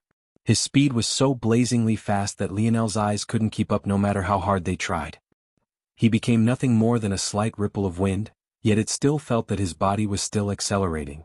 Lionel coldly watched on, his spear moving in a blur of its own. Clashes sounded throughout the battlefield. One man stood almost unmoving. Even when he did, it would be to take a slight pivot in a given direction. His foundation was as steady as a mountain, a singular strike of his seemingly blocking many from his opponent. The other was nothing more than a blur. Over 90% of the battlefield couldn't even follow him movements, while another 10% could only barely catch a glimpse of him the instant his sword clashed with Lionel and he was forced to slow for just a moment. This ratio wasn't much different even among those watching from the royal court. They all wore somber expressions watching from the castle. Somehow, the one man they had hated for so long had become the one man they hoped would save them all. Lionel's spear suddenly descended with a fierce light, sending Norman skipping backward. So it's like that. Lionel nodded to himself. He's a speedster. The speedster ability index had many categories just like any other ability. There were some speedsters that relied on the wind, light or lightning elements. But pure speedsters like Norman were quite rare. He wasn't relying on an element, he was using nothing more than his bodily talent. As odd as it might sound, such pure speedsters were monstrous talents no less sought after than a genius with a deep space or even time affinity. The speedster ability index was broken down simply: speed, weightless, acceleration, control, and warp. Speed was the simplest. It allowed one to break the Bodis limits and display an uncommon pace. Weightless is where the true strength of pure speedsters began to show. This state allowed the freedom of the body to unlock. Maneuvers like the one Norman had pulled earlier occurred as easily as him thinking it. Acceleration built upon weightless. This allowed a pure speedster to ramp up to the greatest speed far quicker and at the highest level, allowed it to be near instantaneous. This allowed a pure speedster to both save on the stamina they would normally need to hit their top speed and also allowed them more flexibility in using their ability in battle. Once reaching control, both weightless and acceleration were built up. At this level, one gained an inhuman amount of agility. Stopping from speeds far surpassing the pace of sound on a dime and turning to a completely new direction without putting any sort of pressure on your body would become as easy as breathing. This was something that elemental speedsters would never be able to accomplish. Control also allowed Anta to turn speed into power with the highest level of efficiency. This level made pure strength types look like nothing more than a joke. And then, there was warp. At this highest level, a pure speedster could bend light, space and at the pinnacle even time to their whim. Such an existence was beyond reproach, nigh untouchable. At Norman's level, Lionel was absolutely certain that he was at the 3-star acceleration stage. And that was despite still being a mere Tier 3 expert and likely not having the opportunity to train in over a decade. If he used his title, Norman finally appeared once again, his head shaking. He had no idea how these fools expected him to display any true strength after spending so much of the past dozen years in a cell. However, this was a beautiful irony to him. He would definitely go all out. He would pour his blood, sweat and tears into this battle, not just for the sake of hoping to save the love of his life a small bit of hardship, but also so that they could regret it. Regret what could have been, regret what they had done to him from the depths of their souls. He wanted the general to crush him at his very best. He wanted to fall beneath that mighty spear while they knew full well he had done all he could. Then he wanted this kingdom to fall to its knees before the same blade. Norman suddenly began to laugh into the skies, his aura blazing. I am a titled knight of His Majesty Alexander the Apex. I am Norman the Swift. The wind calls me brother. The light calls me friend. The gods try to strike me down, but my speed is eternal. Eternal.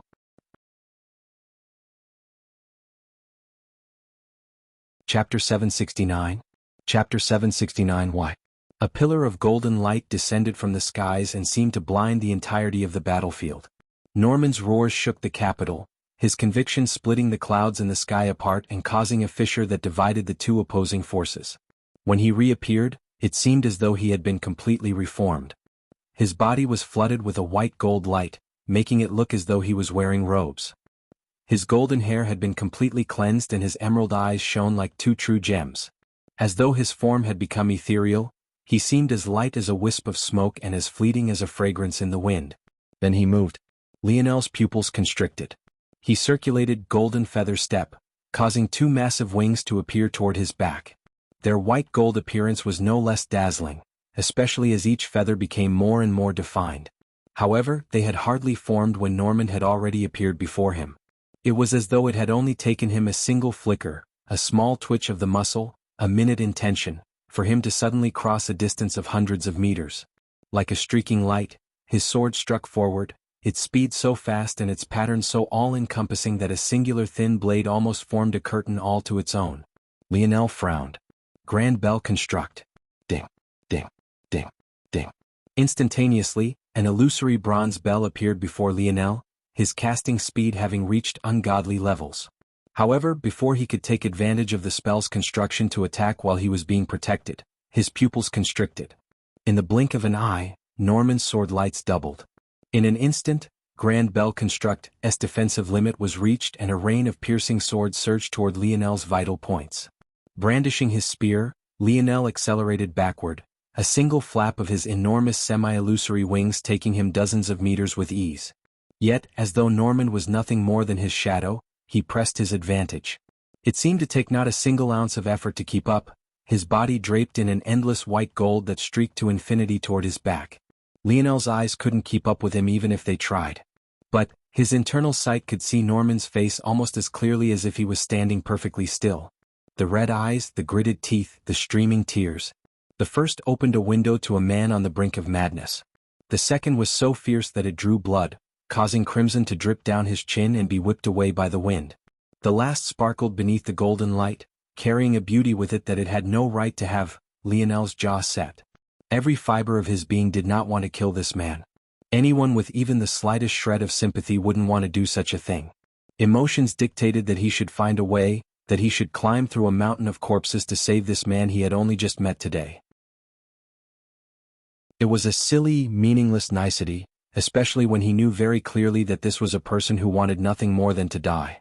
However, logic told him a single life wasn't worth how many he would sacrifice by taking such a route. Wasn't that how he had dictated his life until this point? The reason he hated killing so much was because he didn't feel that his own life was worth any more than another's. So, how could he on one hand believe that? Then, on the other, feel so torn in this moment? Norman roared, his call feeling like the maddened wail of a wounded beast. His shout spread throughout the capital as he pushed himself to his very limits. Lionel could see it all. The blood that fell from his eyes, how his bulging thighs tore streaks of flesh away from his legs. He could even sense his heart pumping past its limits, causing micro-tears to appear one after another. He wasn't just going all out. He was going beyond his means for just one goal, to kill Lionel. A deep breath seemed to silence the entire battlefield. Lionel could no longer hear a thing. He couldn't feel the collapsing walls of the city. He couldn't sense the crunching ground beneath his feet or the shouts of his men.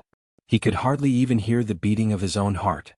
He closed his eyes, the flow of his blood reaching a crawl. Why did everything always have to be such a burden? Why did every choice he had to make come with such a dull pain? Why did he live in a world where he had to make such choices to begin with?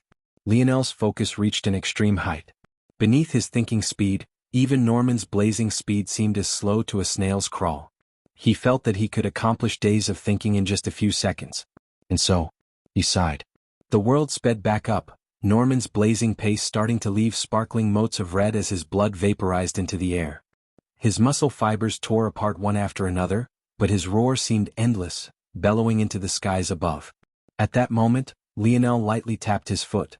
On a piece of ground to his back, a small patch of earth no more than 3 inches across rose a half centimeter up. In the blink of an eye, he had already crossed this distance. However, Norman couldn't react to the change. No, maybe he never saw it to begin with. Chasing after Lionel, his entire focus on piercing his throat, how could Norman realize that such a small change had occurred on the ground? So, he tripped. He fell forward at blazing speeds, his body losing all of its coordination in an instant. It was just a small moment. Having stepped into control with the help of his title, coupled with his deep comprehension of weightless, it wasn't more than a microsecond. Yet, it was in that second that he suddenly found a spear plunged through his chest, shattering his heart into an eruption of crimson flesh. Chapter 770. Chapter 770, Eternal Normand crashed into Lionel's body, impaling himself further. However, Lionel didn't move an inch. As though a steady mountain that had stood since an ancient era, he remained unmoving even as Normand's chin fell over his shoulder. Normand sputtered, his mouth, already leaking with blood, suddenly beginning to flow with it. The tears that fell down his face only seemed to make the crimson stream down faster, sapping away the heaviness of his life's blood and washing it away as though it was meaningless.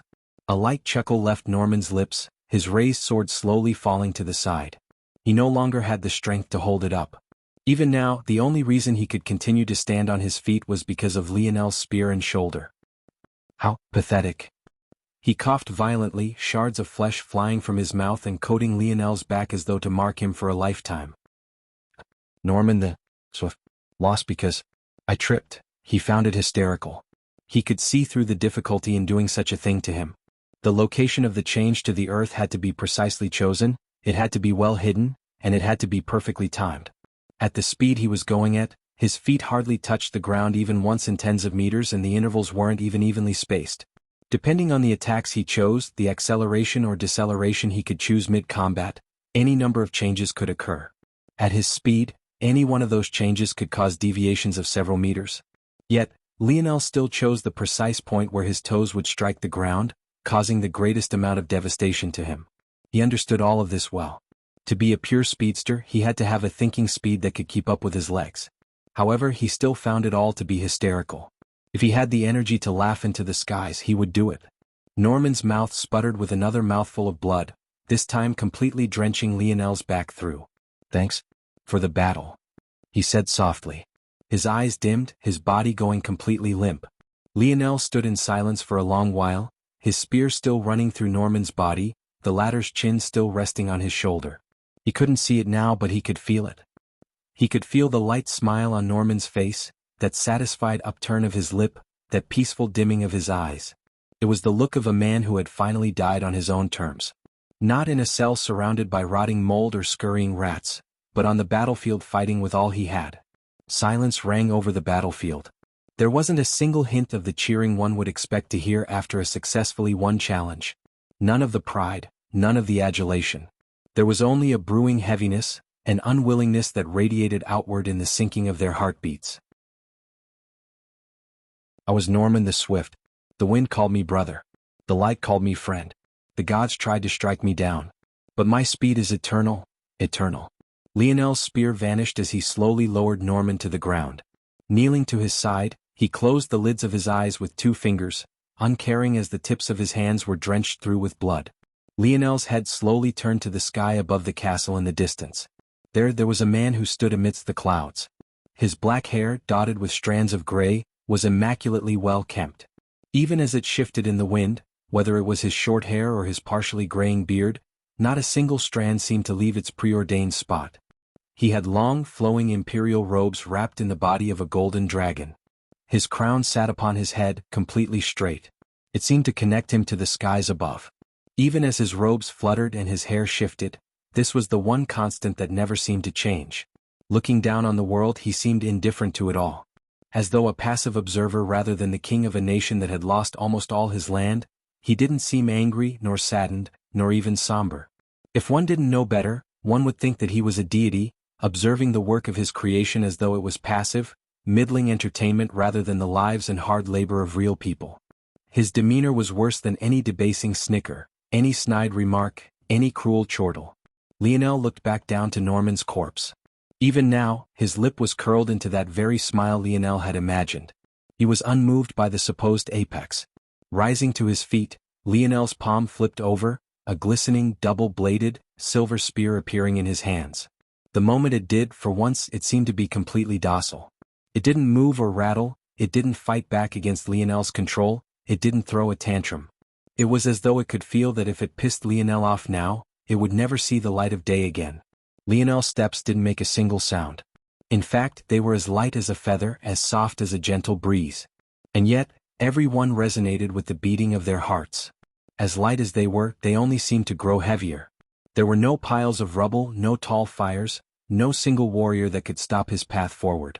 As though he had decided that he would go straight ahead from the very beginning, He didn't deviate an inch from that path. He stared toward that man in the skies, his gaze expressionless. Lionel's foot rose as he stepped into the city. When it descended, bang! Massive stones of earth jetted out from his back, shattering the ground beneath his feet as he shot into the air. There was nothing in this world that he wanted more than the death of this man. The crown of a king. He didn't deserve it.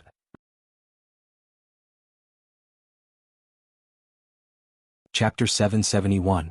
In a location barely 10 miles from the capital, Althor sat on the ground, his face swollen with bruises and his lip dripping with a small bit of blood. It was clear that someone had roughed him up, but not to the point of leaving any lasting injuries. In fact, even though he had a cold look in his eyes at that moment, it didn't seem to be a real rage. Rather, it was more of a dissatisfaction. Other than his partially swollen face, his clothing was in rags and his arms were chained behind his back. He sat in the dirt, not looking toward any specific direction despite the fact that several individuals were standing above him. It was as though he couldn't hear their rage at all. Of these people, 2 were particularly pissed off. Just with a simple look, one could see that they bore some resemblance to Althor, although they weren't quite as handsome. By now, their faces had gone red from fury and their throats hurt from yelling. But it only made it worse that Althor didn't respond no matter what it was that they said. He simply sat there, unmoving. He had already succeeded in his goal. The capital was definitely being attacked right now, and whether they won or lost would be in Lionel's hands. As for the rage of his family, so what? He only did what he thought was right. At that moment, the ground suddenly split. A silence fell as they moved out of the way one after another. Even the 2 men who bore a resemblance to Althor fell into silence, moving out of the way. In the presence of this man, they didn't dare to say a word. Althor felt a shadow cast over his body. For the first time he looked up. But what he saw made his pupils tremble. The man that stood above him was none other than his own father, the king of the Oryx. Somehow, at that moment, his wrinkles seemed far deeper than they had been, as though he had aged 10 years in the span of just a few moments. He was a man of tall stature, his hair completely wizened with white. His robes were plain and he didn't wear a crown, but he had a dignified momentum that forced those around him into silence. He had a forceful, sort of square face. Compared to Althor, his horns were far larger, branching out almost like the canopies of a large ancient tree. Even though his eyes were somewhat murky with age, they hid a sharpness that seemed capable of piercing through his son's soul. He didn't say a word for a long time. He only continued to observe his son. For the first time, Althor didn't see love, adoration or hope. He saw a deep-rooted disappointment that made his heart tremble and his eyes water. His father didn't have to speak for him to suddenly feel a weight he had never experienced in his life before. In that moment, for some reason, he felt that burden a king carried. Why? The Oryx King's voice was calm and soothing. It carried a silky quality one could listen to for a lifetime without becoming tired. It was hard to tell if this was simply natural, or if it was a cadence he had learned from years of ruling. Althor's jaw trembled before he clenched his teeth. Due to his blatantly false information, the Oryx armies had ended up in the wrong location, too far from the battle to make it in time.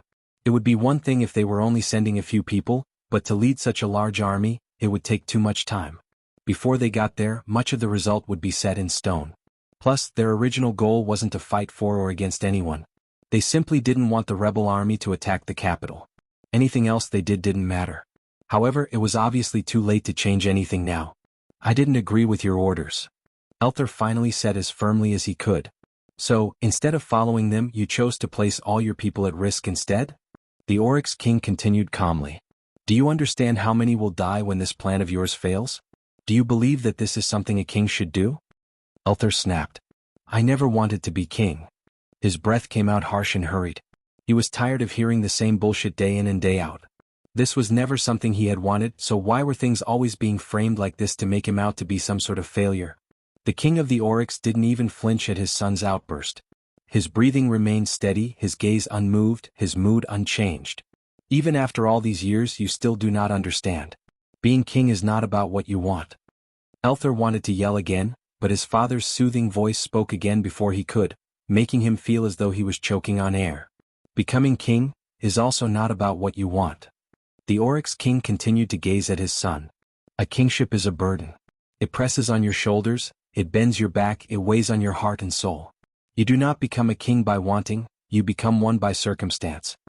Those who cannot feel this burden, Even worse, those who chase after it, lusting after it, pleading for it. These are not men fit to rule. Althar's two brothers looked to the ground. For some reason they felt a pang in their hearts, their expressions becoming overcast by hints of shame they couldn't hide despite the best of their efforts. Althar himself trembled fiercely, his eyes watering outside of his control.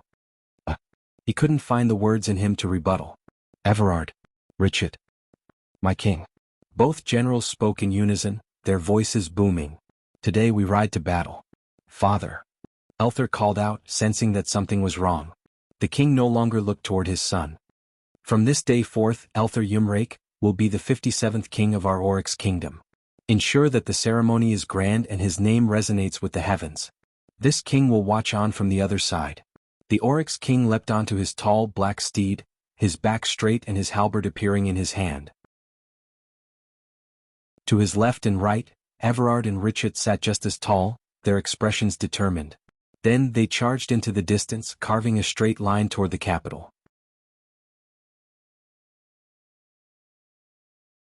Chapter 772. Let me go. I said let me go. Althar fought with all his might. But, compared to the generals that remained and just how many of them there were, Althar was just a young boy without a chance. With so many restraining him at once, he had no chance of breaking through.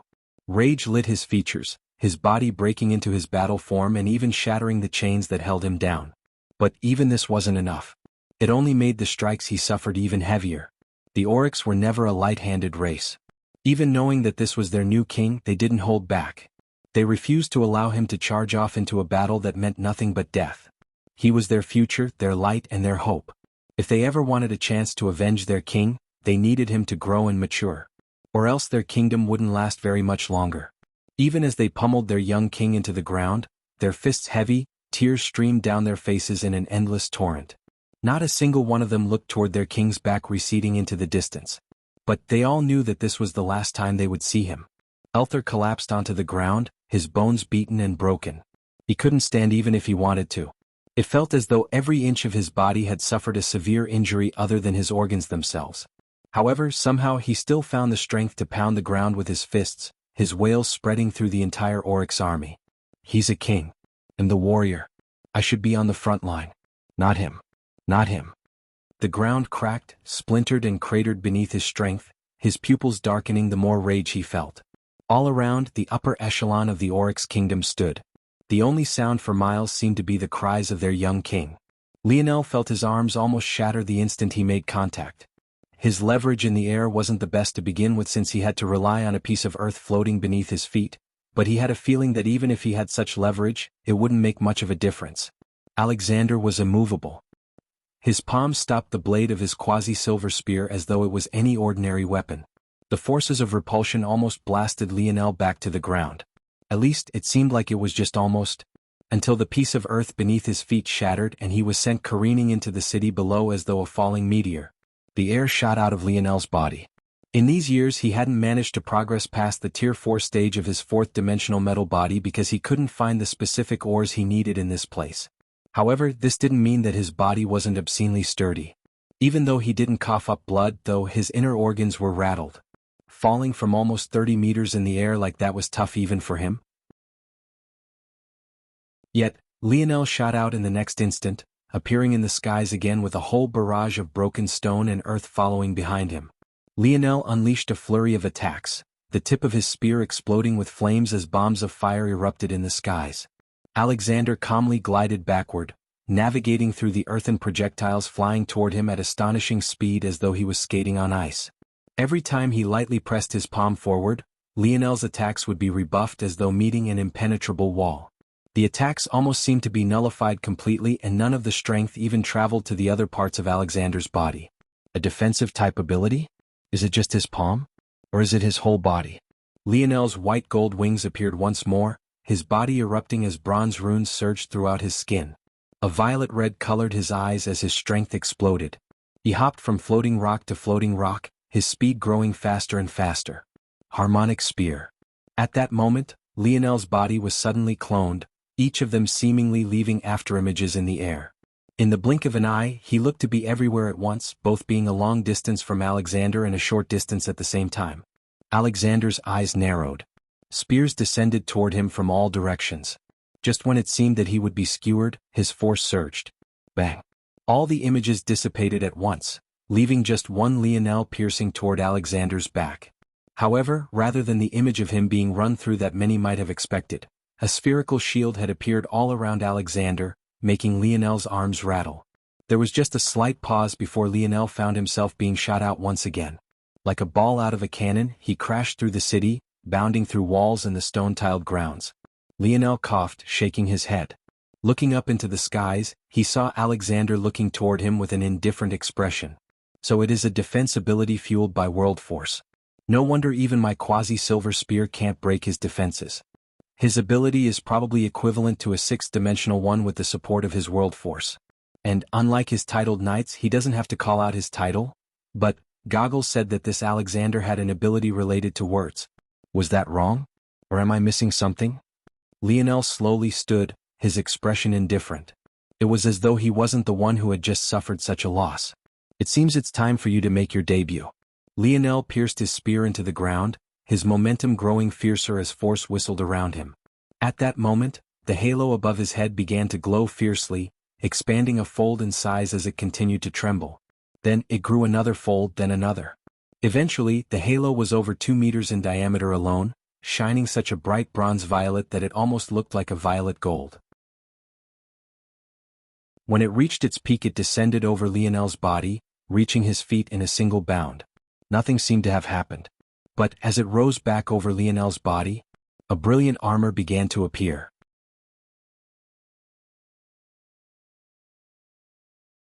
Chapter 773. The whipping winds came to a grinding halt. Beaming sunlight reflected off of the plates of armor. Bright silvers and delicate blacks alternated along its elaborate patterns.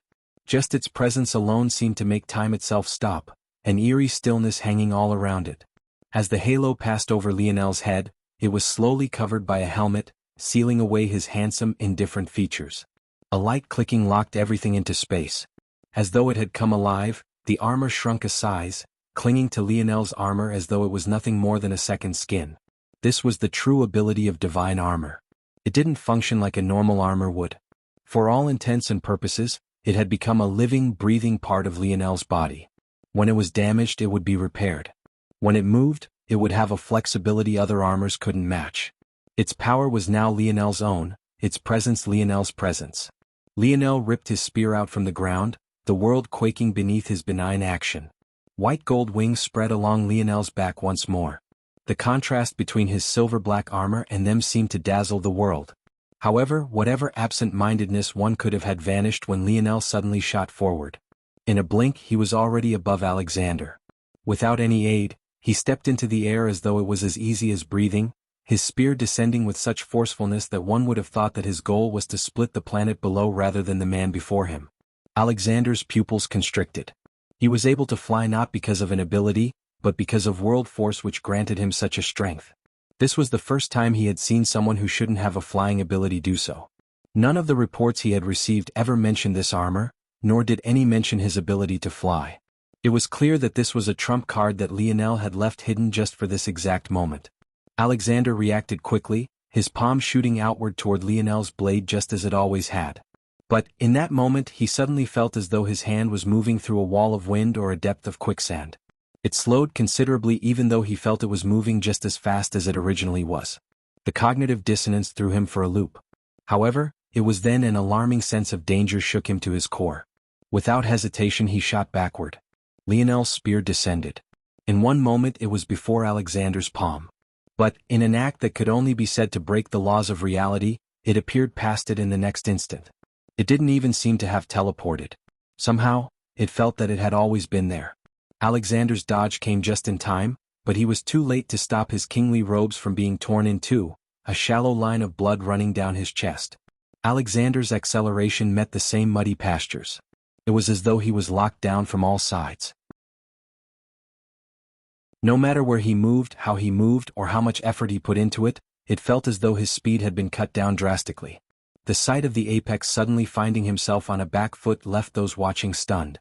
To a degree these even included those of the rebel army.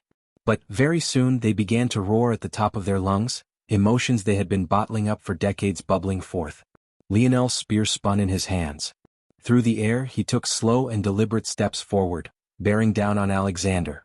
His spear lashed out, splitting into two of its three parts.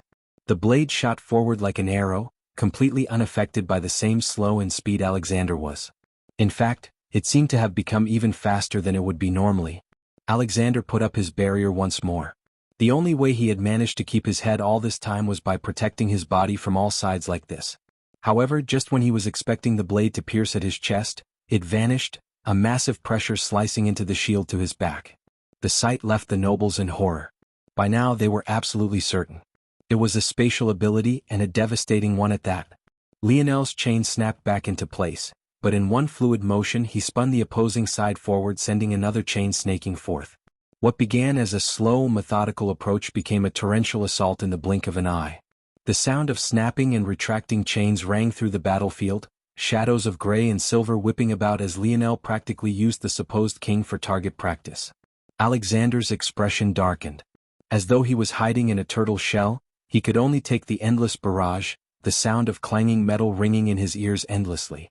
Looking at the armored figure standing in the skies even above him, his heart filled with intent to murder. It had been a very long time since someone truly thought to test his sovereignty. He had never really counted Normand. In his eyes, such a man was nothing more than a rat struggling on his very last breath, a rodent caught in a trap without even the slightest chance to escape. However, this was very different. This sort of assault on his rulership was unprecedented. He was Alexander the Apex. This world was nothing more than a stepping stone to him. There would come a day where he ruled this universe and would become the true apex of all. Alexander roared, what remained of his robes shattering to reveal a powerful and toned torso. The singular line of red running down it quickly healed, a large pillar of light descending from the skies. At that moment he truly evoked his apex title, his strength soaring. He tore a trail forward through Lionel's domain, his palms squeezing into fists. With a single punch forward, a golden fist appeared in the skies. It felt as though the world might collapse at any moment.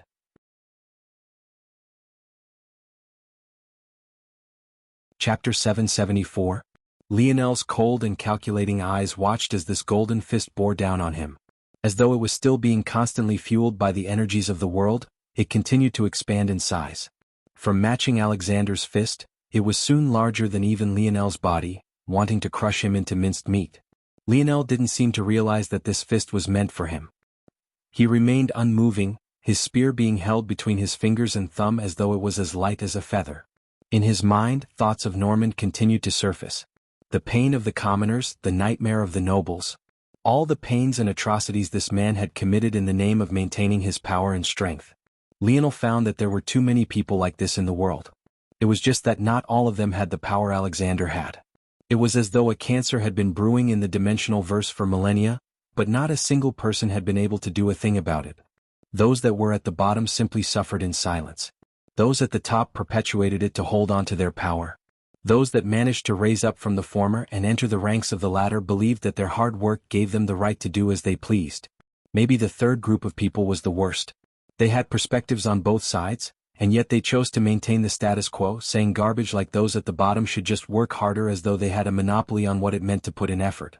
Such people completely forgot about what help they might have received, what luck they might have stumbled into, what aid someone else had given them. Once they succeeded, nothing else mattered to them than to make sure others knew they reached their goals while you didn't because you didn't work hard enough. And then there was this Alexander. He was already at the top of this world, but Lionel could see the ambition in his eye. It couldn't have been more obvious. This king had already been lucky being born into royalty in the first place.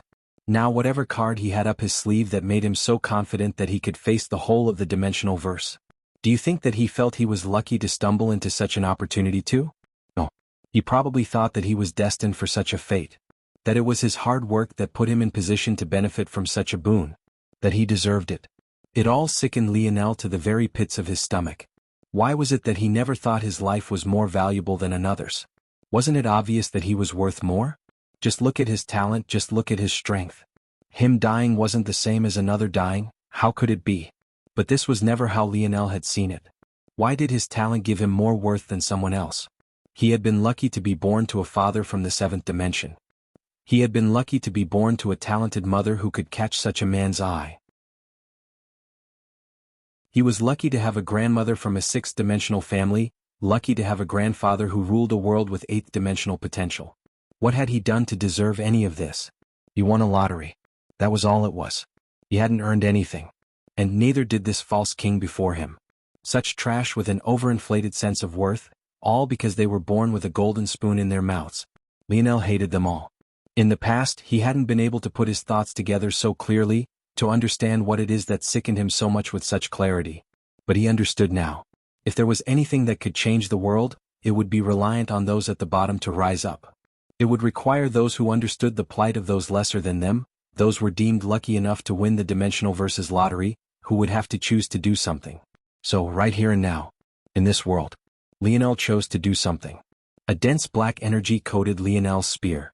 Its presence alone made space quake, the fabric of reality threatening to tear apart. He rose his arm into the skies. When it descended, silence reigned, Alexander's roar coming to a deathly silence. A scythe of spatial elemental force tore through the air, splintering the massive golden fist in two as though it was deflating a balloon. Lionel took a step forward, his body vanishing only to appear before Alexander. The apex? The greatest speed. The greatest strength. The greatest power. But who cared? That was only the apex in this false king's small worldview. Lionel would show him the view of a person far luckier than he was. He would show him an apex above his. Die, Lionel said coldly. Alexander shot a fist forward, still believing in his barrier. But, at that moment, Lionel's blade vanished. When it reappeared, it had already crossed Alexander's defenses, appearing above his collar. Before Alexander could even react, the blade had already cut into the traps of his shoulders, slicing his body across diagonally. Blood rained through the sky, Alexander's two halves flying through the air past Lionel without the ability to stop their momentum. But, as all things, this too eventually came to an end. With Alexander's eyes dimming, his body lost any strength it had, falling through the skies in a shower of crimson. Blood droplets hung around Lionel, completely unable to touch his body. They fell down one after another, bathing the capital in the life of their false king. The cheering of the rebel army came to a grinding halt. Had they done it?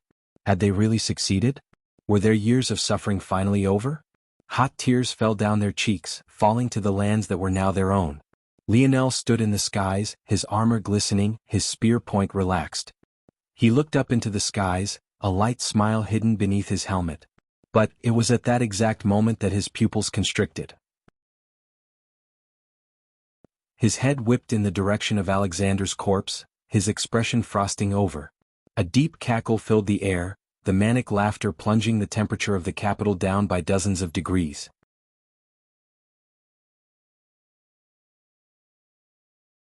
Chapter 775. The laughter held a madness that could only fill one with a sense of apprehension and fear. It was the kind of laughter that came from a man who had lost his mind, the kind only one who had stepped over their breaking point could produce. The two halves of Alexander's body began to stitch itself back together. As though it was a mere surface stitching as he tried to rise up, his body threatened to fall apart again. However, slowly but surely the connection became steadier and stronger. By the time Alexander had risen to his feet, the stitching began to mend itself, disappearing beneath healthy, healed skin. In the skies, Lionel watched on with narrowed eyes. He was trying to understand if he had made a mistake or not. Where had he gone wrong? What exactly was this ability? Where did it come from? Was this another ability of world force? Did Alexander's apex title give him superior healing? Now that Lionel thought about it, he had already injured Alexander once before in this battle. And though it had been an exceptionally shallow wound, it had also healed very quickly. Or could it possibly be something else entirely? Something he had no idea about? At this moment, the inconvenience of the dictionary shone through. He was certain that his father had done it on purpose. He didn't believe for a moment that his father didn't have the skill to make the dictionary more convenient to use. Even the people of Earth could make microchips the size of a single cell, let alone what his father would be capable of. Lionel could feel a great and suffocating aura coming from Alexander. At that moment he didn't dare to take out the dictionary. He primed his entire body to be prepared for battle and could only think about this himself. Lionel's jaw set as Alexander's manic laughter only grew more pompous. Nothing about Alexander's actions made sense. If he had such power, why is it that he would allow things to reach this point? If he didn't have such power and this was nothing more than a facade, why was he wasting time laughing like this? All signs pointed toward this man having fallen into madness, but why did Lionel feel a cold, murderous and calculating intent constantly locked onto him? The feeling was both chilling and sticky, as though ice stuck to his skin was being forcibly peeled off. It was then that Lionel saw Alexander's eyes. With a single look, he understood where this feeling was coming from. Alexander's mouth was peeled open, his laughter ringing out to the point Lionel could even see his tongue vibrating. However, none of it seemed to reach his eyes. His irises were drenched in a cold fury, as though his laughter was out of humiliation rather than humor. It was exactly at that moment that Alexander's aura shattered and reformed itself. His entire being seemed to transcend. Lionel's pupils constricted. Fifth dimension. Nothing seemed to make any sense anymore.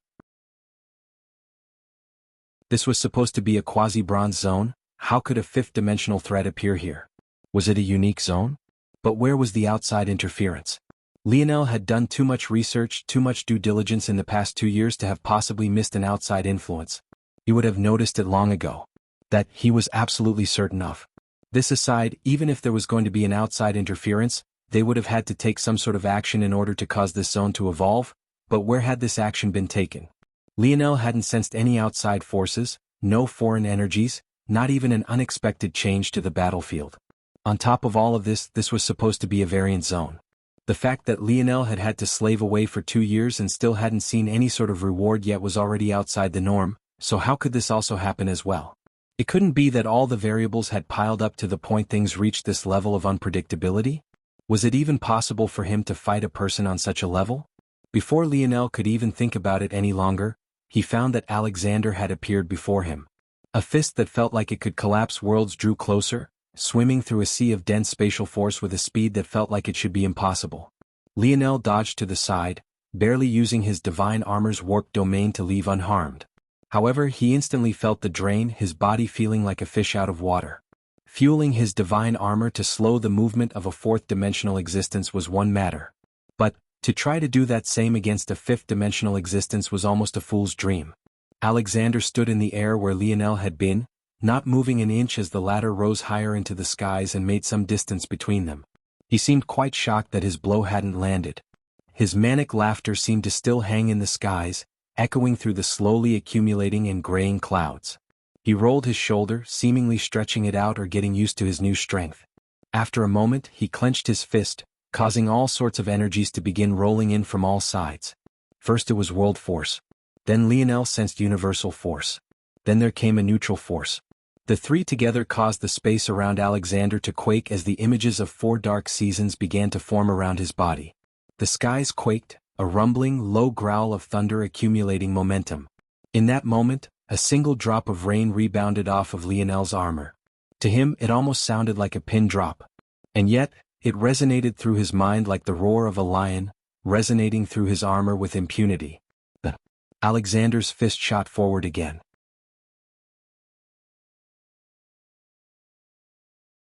Chapter 776. Lionel roared, his spear vibrating with large amounts of spatial force as he met this golden fist. Sparks flew, what looked like arcs of black lightning contrasting against the sparkling gold. Lionel was continuously pushed back, his anchor in the sky and his strength not being nearly enough. Just to fly, he had to use the spatial force around him to his advantage. But after just a single exchange with Alexander, it felt as though he could hardly bring forth this strength anymore. Just as Lionel was struggling with just a single one, Alexander appeared in the skies above him, his fist sending out a second strike. Lionel's pupils constricted, his arms trembling as he fought back. But, whatever small leverage he had had facing one completely collapsed in the face of the second. Without suspense, his body practically crumpled, his armor threatening to shatter beneath the might of the 2 strikes. Bang! Lionel's body was forcefully tunneled into the ground, 2 fist imprints layering over one another to drive him further and further into the dirt. A silence hung over the battlefield as the small drizzles of rain became more frequent, picking up momentum until a constant rattle rang in all of their ears. Lionel shot out from the ground, his armor looking as pristine as when he first produced it. And yet, the state of his inner organs told a completely different tale. If it wasn't for his metal body and divine armor working as one, he might have been half dead already. But even then he already found it difficult to stand. Lionel took deep breaths, his gaze locking onto Alexander and his grip holding on tightly to his silver, double-bladed spear. Dreamscape Battle Sense. A strong dream force suddenly swept over the battlefield. As though a scanner sweeping a probe, everything was reflected in Lionel's mind. Dream Sense. Lionel's mind split almost 200 ways, each taking control of a different section of his body as though he was a machine to be operated rather than a human being. Lionel's body began to move with an extreme amount of precision. Even in cases where his muscles couldn't meet the mark, Lionel used his Earth variant affinity to take control of his armor and forcibly pull himself to the proper position. In this state, he had the greatest control over his body and the absolute clearest mind. If Alexander wanted a battle, he would get one. Even at this moment, Lionel could sense the heavy gazes on his back. He could see Gertrude's tearful eyes. He could see Roland's steel jaw. He could see Goggles' clenched fist, Costello's warped polearm, Miles' bleeding lip, Austin's quivering knees. There were hundreds, thousands, tens of thousands of people reflected onto his mind, each and everyone looking toward him with a light of hope. The burden was heavy. So heavy that he felt it might sink his knees, crush his shoulders and shatter his back. And yet, he stood tall, his spear pointed forward. Lionel raised his foot, the space beneath him quaking. In the next instant, he vanished, appearing before Alexander. Yet rather than attack, he took a step to the side. As though having read into the future, Alexander's fist punched at empty air, entering a space that would have run through Lionel's chest completely. The air shook, a deep trench tearing through the city below and causing explosion of dirt. Lionel's cold eyes flickered beneath the visor of his helmet, his spear sweeping upward in a motion to slice Alexander's arm off. A shield of force manifested once again. However, Lionel's spear didn't even connect. It shifted through space, continuing toward Alexander's arm as though no shield had been there to begin with. The sight of blade contacting skin played in all their minds. Yet, before anything could happen, Lionel vanished again. In his place, a blast of energy rocked the air, causing concentric circles of energy to radiate out. Lionel appeared again at Alexander's opposing side, his expression, hidden beneath his silver-black helmet, completely unfazed. He had already seen through Alexander's skill as a close combat expert. After entering the fifth dimension, one's ability to control the force in the air around them, as opposed to just the force in their bodies, reaches an all-new level. In that split instant, Alexander had used the jetting out of his elbow to counter Lionel. But only the slightest twitch of the muscle was needed for Lionel to see completely through it. By the time Alexander understood what had happened, Lionel's spear descended again, slashing down on his left arm with full force. Beseech you. Lionel's blade cut through Alexander's skin, only to be stopped by his flesh and bone. His spear, which had a sharpness he was keenly aware of, couldn't even take an arm off any longer. Lionel understood the problem. His stamina was already running low, he couldn't afford to fuel every attack with spatial elemental force. At the same time, the stamina he needed to upkeep the use of his divine armor at his current stage didn't allow him the right to use other elemental forces. In the end, he could only rely on his spatial force in this state, but it was simultaneously the most draining force he had. Lionel dodged out of the way of yet another strike, his labored breathing causing puffs of fog in the steadily increasing rainfall. Alexander's figure flickered, completely moving out of the way of Lionel's snaking chain blade. It was clear that he had given up on simply staying in place as the wound on his left arm rapidly healed before their eyes. Alexander didn't say a word. The rumbling universal force around him grew more fervent. Lionel vanished once again. Without a word, Alexander had appeared in the exact location he had been in, his fist eviscerating a quarter of his castle to dust without a care for the nobles that might have died inside. I wonder, how much longer can you keep that up? In that moment, over the horizon, the galloping of 3 purebred horses charged through the rain, entering the battlefield as Lionel and Alexander faced off.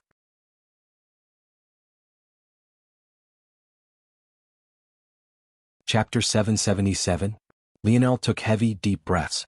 When he first created Dreamscape Battle Sense, he never thought that there'd come a day where he would become so proficient at it that his body would give out before his mind did. It almost felt like the greatest irony. Even now, facing a newly advanced fifth-dimensional entity, he was able to read, predict and react to his actions without much issue. And even though it had already been several exchanges, and even though he was using dream sense and splitting his mind and senses almost 200 ways, he had barely used 10% of his dream force stamina. But, every time Alexander moved with his spatial domain, every time he threw a punch and forced Lionel to slow him down, it was like another chunk of Lionel's life was taken. If his divine armor was removed now, it might look as though only a skeleton remained.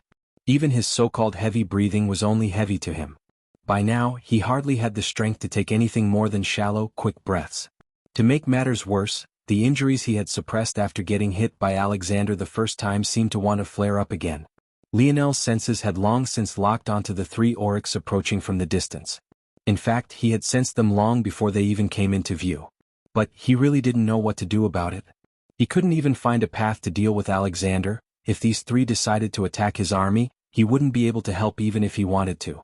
A strange helplessness overtook Lionel as he was forced to dodge again. He coughed violently. Though no blood came out, it felt like searing hot coals were being plunged down his throat. His lungs felt as though they had been lit on fire. Despite his worry, Roland too noticed the charging oryx. Realizing that the problem could become bad, he immediately took charge. Sending numerous signals, the left wing of the army did an about-face, grasping their weapons as they faced the oncoming assault. Alexander. The booming voice rolled over the thunder that quaked the skies.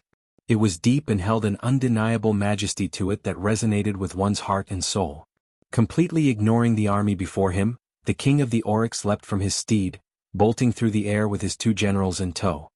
World force. Lionel smiled bitterly. He had already guessed that the king of the oryx would have the other half of this world's world spirit. But if he really had to deal with two world force users, he would really be finished. Could it be that he would never be able to step foot outside of this world? Was all the blood, sweat and tears he had poured into this meaningless? Lionel could almost feel the hearts of his army constrict. Then, as though madmen completely forgetting military law, the entirety of the rebel army surged toward the capital without thought for their safety. General. It didn't matter who it was. Whether it was Roland all the way down to even the cowardly Goggles. They all seemed to have lost their rationality in that moment. When Lionel saw such a scene, he wasn't sure how to react. With happiness? With rage? The bitter sweetness made him feel as though the weight on his back was still growing heavier. By now, it was heavy enough to make him feel suffocated to an extreme, his heart pumping with a continuous pang. However, Lionel could have never guessed what would happen next. Just as he was preparing for a battle that would likely be his last, the Oryx King and his two generals appeared before the indifferent Alexander. As though he had already expected such a result, Alexander punched outward. Eyes steeled with determination, Everard stepped in its path, his mouth sputtering with blood as Alexander's fist shot through his chest. A wild grin painted the Oryx general's face. His claws stretched out, latching onto Alexander's arm as though his life depended on it, the only thing holding him up in the air being the Oryx King's world force. Alexander frowned and was about to pull his arm back, but the Oryx King appeared before cutting down with all the force his halberd could muster. Reacting quickly, Alexander shot a palm forward to block, only for Richard to step in its path. Though his face didn't carry the same wild, bloody grin Everard's had, his eyes had the glint of a madman. This glint, even after his chest was completely pierced through, even while Alexander glared back at him, even while his king's halberd split his head in two on the way to Alexander's, never faded. Lionel's heart trembled as he watched the Oryx King's halberd pass through his own general as though he wasn't there.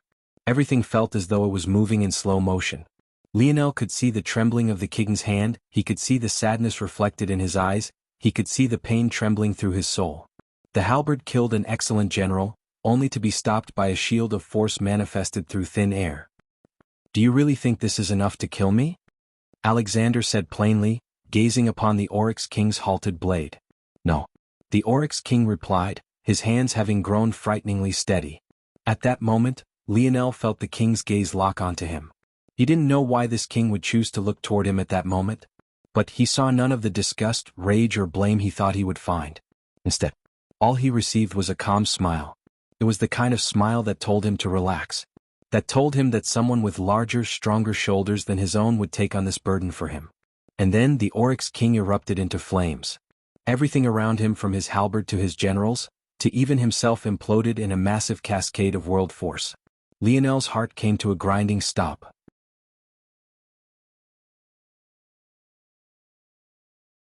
Chapter 778. The fire reflected in Lionel's irises. He didn't know what was happening. He didn't know why or even how the Oryx King sacrificed himself. He didn't know if this was an ability of world force, if it was a lineage factor, Or even if this was the Oryx King's original ability being fueled to a new level by his world force. Even with all his intellect, even with all his senses, he just couldn't understand. But maybe that was the way things were meant to be. When those at the top took on the greatest burden for themselves, wasn't it all to allow those beneath them to live on in ignorance? The flames, despite never touching the city below, seemed to engulf it whole. Whether it was the heat or the moment, it was all ubiquitous. This was likely a moment they would never forget. And yet, maybe the greatest irony was that they had treated this man as an enemy just moments ago. It was yet another bittersweet moment. But it was one filled with an underlying respect that pounded through their hearts. Maybe, though, life wasn't filled with such fairy tales. Sometimes, even when the greatest sacrifice is made, even when all the tears are shed and all the hearts were broken, it still isn't enough. As the fires even Lionel didn't dare casually touch began to die down, the image of a singular man still standing in the air became clearer and clearer. By the time the flames faded away completely and they saw what remained, a horror could only grip their minds. There Alexander stood. His skin was burnt black, flaking off to reveal bloodied, mangled flesh beneath. Both of his arms were nowhere to be seen and his once handsome features had all been burnt away to the point that one could make out bits and pieces of his skull. At that moment, the manic laughter appeared once again. As the rain sizzled and boiled, coming into contact with the supposed king, this laughter only grew. Kill me? I am the apex. Alexander's voice boomed, the projection of his voice tearing a cyclone into the thick, black cumulonimbus clouds coating the sky. Arcs of lightning flashed and thunder boomed. It looked like a hellish descent coming to reap all of their lives. No! Lionel suddenly roared, his body flickering.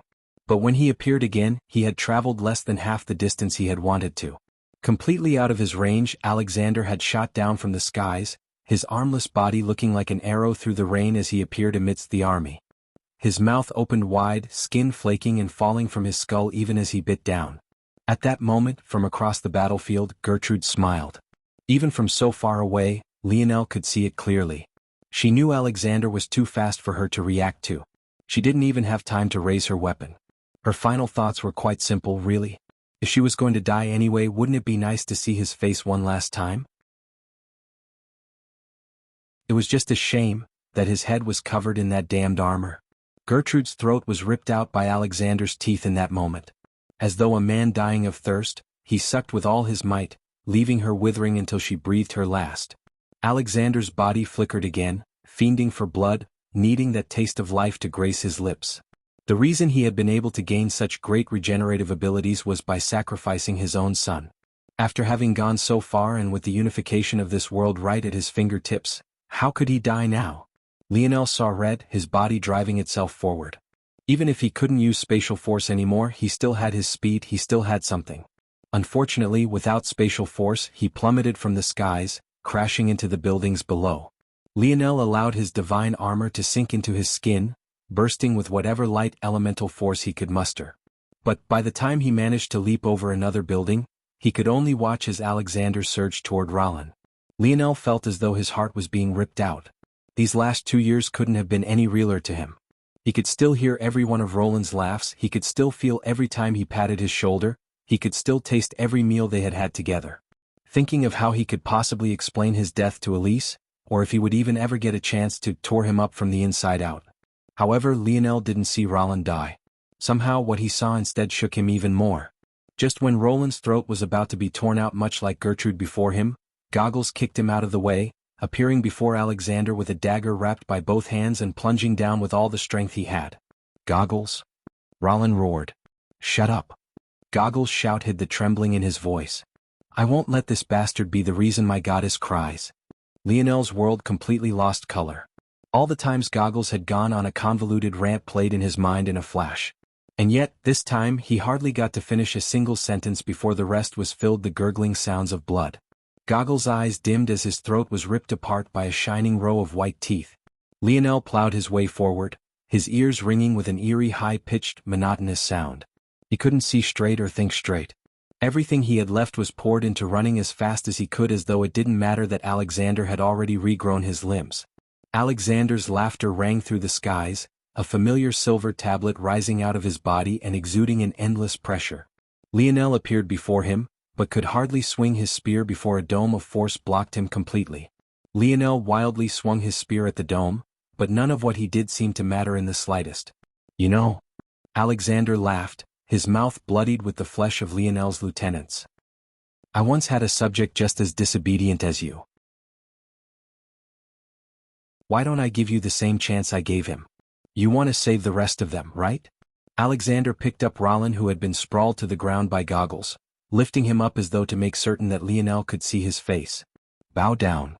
The dome of force around Lionel constricted, plowing him into the ground and smashing his forehead against the cracked paved roads of the city. Swear your loyalty. Recognize the apex. I, King Alexander, will be the ruler of this world. Lionel's face was grinded into the dirt. He didn't even have the leverage he needed to stand up with his arms pressed flush against the ground, let alone the fact even if he did, there was no way he'd have the strength to shatter this barrier. He couldn't crack this barrier even when he was at full strength. How would he do it now? If you do not, I'll make sure to kill each and every one of them. One by one.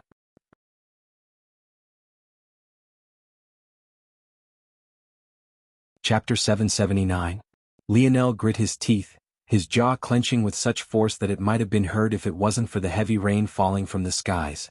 Up above, a vortex of black clouds rumbled and sparked with lightning, becoming louder and more dangerous with every passing moment as though a tornado trying to touch down to the earth. The moment Lionel heard Alexander's words, a rage began to pump through his veins. In the past he hadn't cared about kneeling very much. It wasn't a devaluing of himself, but rather that he had never assigned the action as something that would grant or snatch such a thing as value from a person. Having grown up in a world that was more monarchy than democracy, something like paying respects to the emperor was a part of everyday life. It had never been a struggle to keep or hold on to a meaningless pride, especially when everyone around you had been indoctrinated in the very same way. It wasn't until Lionel met King Arthur that he suddenly gained a revulsion toward kneeling. But even then, it wasn't because of the action itself, but rather because he felt as though it was being used as a power play to elevate another at his expense. Back then, King Arthur was meant to tell him to rise, yet purposely chose not to as a method of applying more pressure on Lionel. What he didn't know was that even someone like Lionel had their own breaking point, especially when they put as much emphasis on respect as Lionel did. Since that day, Lionel never casually kneeled. But at this moment, with his face being grinded into the ground, with the fury of his army billowing around him, he hated it even more. Veins popped across his body. Even though his skin couldn't seem to sustain his bronze runes anymore, his eyes still pulsed with a strong red. But, at that moment, for whatever reason, the usual violet hue that curbed the murderous violence of the crimson was nowhere to be seen. The barrier seemed to give way to Lionel. But, the moment he managed to rise high enough to make eye contact with Alexander, bang! Lionel's body was smashed into the ground once again. It felt as though the whole front of his skull was threatening to shatter. If it wasn't for the fact his metal body was stronger than the stone ground he was being forced into, his injuries would most definitely not be so light. Wrong answer. Alexander shook his head. They'll give you as many chances as you need, don't worry. General. Alexander waved a hand, causing a barrier to block a wave of soldiers from charging through. However, it became very clear very quickly that he hadn't done this for the sake of his safety. One man found himself flying through the barrier, his momentum not having stopped along with everyone else. He seemed to realize instantly what happened, but a flash of madness took over his eyes as he continued to charge forward, his roar being drowned out by the increasingly heavy rain. A splatter of blood rained down on Lionel, causing his trembling body to freeze. The droplets of crimson sounded far heavier than the falling rain. As though an anvil hidden within a mountain of clouds, it crashed in waves against Lionel's heart. At that moment he felt the barrier around him loosen once again. Clearly, Alexander was giving him another chance to stand, another chance to bow down. Lionel didn't move. He didn't know what to do. The fury pulsing through his veins hadn't lessened, and yet he felt as though he should push it aside, that he should lay down his pride for the sake of a greater good. The lives of these people here, was it worth less than his pride or the cost of his humiliation? Lionel had to be honest with himself. The truth was that the answer to that question didn't matter to him. The reality was that it was all too much. He wasn't willing to bear the burden of so many deaths, to have the lost lives of his men weigh on him for a lifetime. Why did he try so hard? Why did he slave over every meticulous detail of their battles in the last 2 years? Why was it that he felt the need to be present at every battlefield? Why was it that he insisted on charging as the head of the vanguard no matter what the danger that lied ahead was? It was all because he didn't want to feel that weight, that heaviness. The things he asked for himself he couldn't ask from others. He wanted to protect, he didn't want to feel this gut-wrenching guilt. Lionel's fingers scraped along the ground, his strength causing it to shatter and leave shallow trenches behind. Using his fists, he pushed himself up to his knees. His hair hung over his face, dirted by the mud and grime of the ground. It didn't seem to hold the same metallic sheen it always had anymore. His face, partially hidden by his hair, was covered in a mixture of blood and dirt, his eyes having returned to their usual pale green. Yet, at this moment, it appeared to be far more gray than anything else. His breathing was shallow and weak, his rib cage threatening to shatter into pieces with every gasp he took. If it meant not having to carry this burden, what was his pride worth? If he felt even his life wasn't as valuable as theirs, why would the cost of his humiliation be any higher? He was just a bit luckier than they were. That was all. Lionel began to lower his head to the ground, his entire army having fallen into complete silence. Their eyes turned red watching Lionel's back arch. They knew that for others, it might take hundreds, even thousands of them dying before they broke. However, for Lionel, the single death of a warrior whose face was forgettable was enough for him. King, don't. Roland gathered up all the strength he had left, his throat still being clamped down by Alexander, to finally squeeze out these words.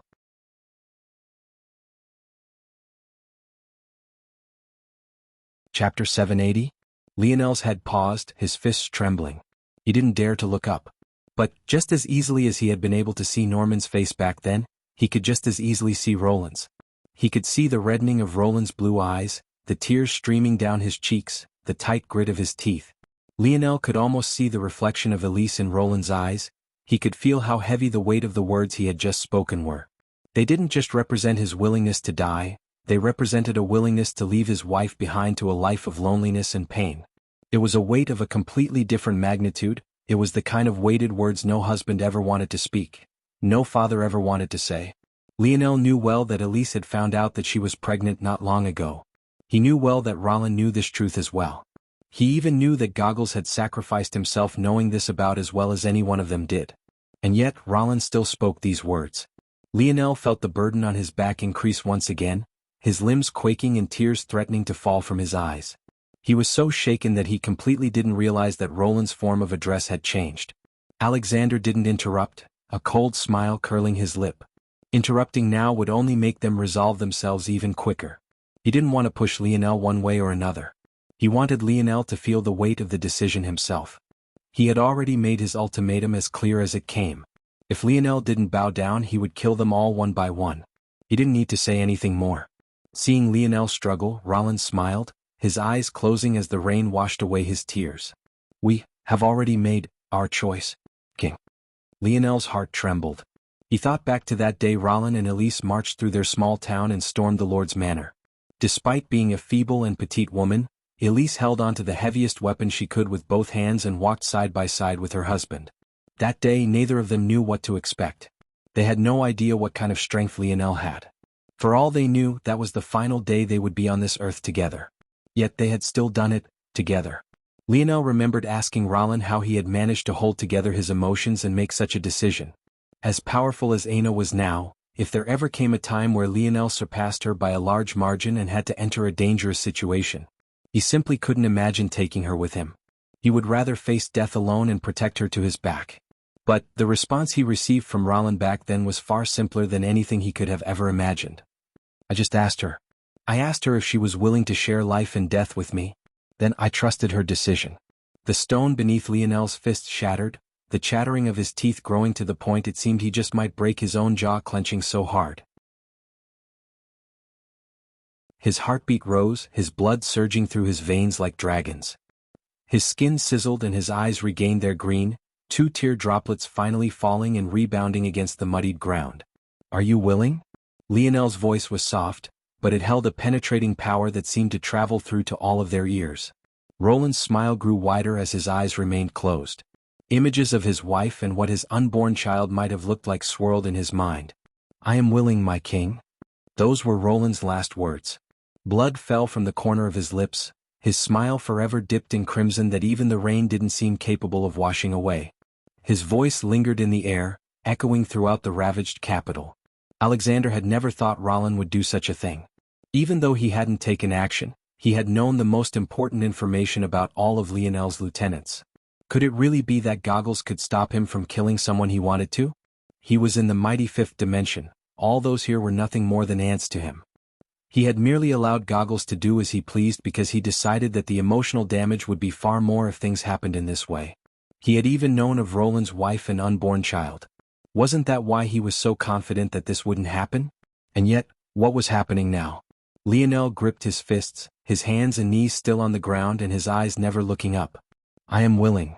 Costello stood at the barrier, a wild grin on his face as he plunged a dagger into his chest.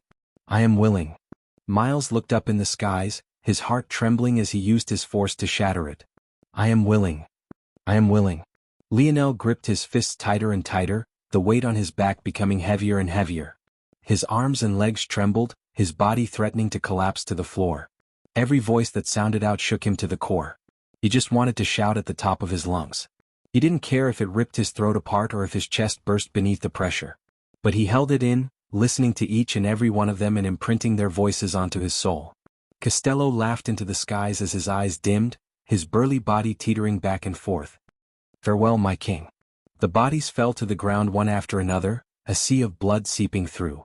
The rain fell heavier, washing the river of red onto Lionel's hands and feet as though to stain him for a lifetime. When the voices finally faded, Lionel slowly looked up. His every action seemed heavy. Even though it was true that his body was injured, it seemed to be more than that. Even his injuries shouldn't have made him reach such a point. It felt as though it took several minutes, but Lionel finally stood to his feet, his gaze locking onto Alexander. An ocean of crimson around him, a mountain of corpses laying at his feet, and a burden the likes of which was so heavy he almost sunk back to his knees. Yet he stood, his eyes glowing a fiery violet light. This burden. I will take it. There was no one left for Lionel to speak to other than Alexander. At that moment Alexander's gaze flickered with rage. He felt a fury the likes of which made him want to tear the world to shreds. Unable to control himself any longer, he roared and struck outward. By the time he realized what he had done, his arm had run through Lionel's chest. However, all he saw in the latter's gaze was an eerie calmness even as his heart was shattered. Somehow, even though he had won, Alexander felt that he lost. Lionel's corpse fell to the ground, drowned in a river of blood.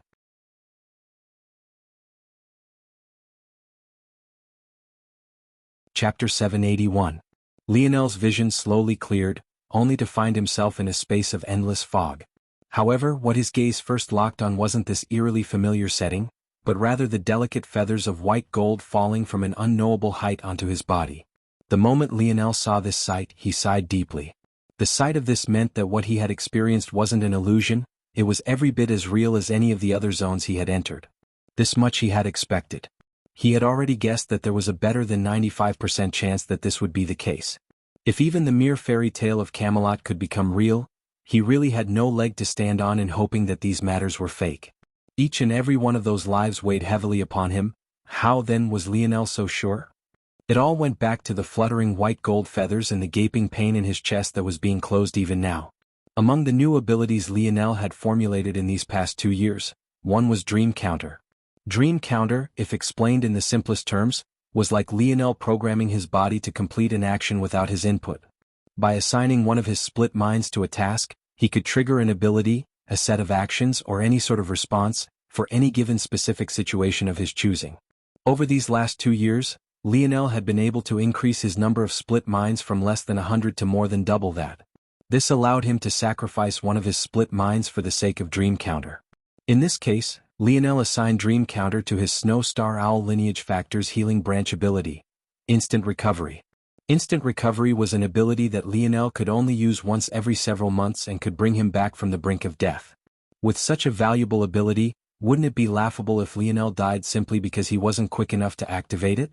Lionel thus did the logical thing and assigned his first Dream Counter to activate upon his imminent death.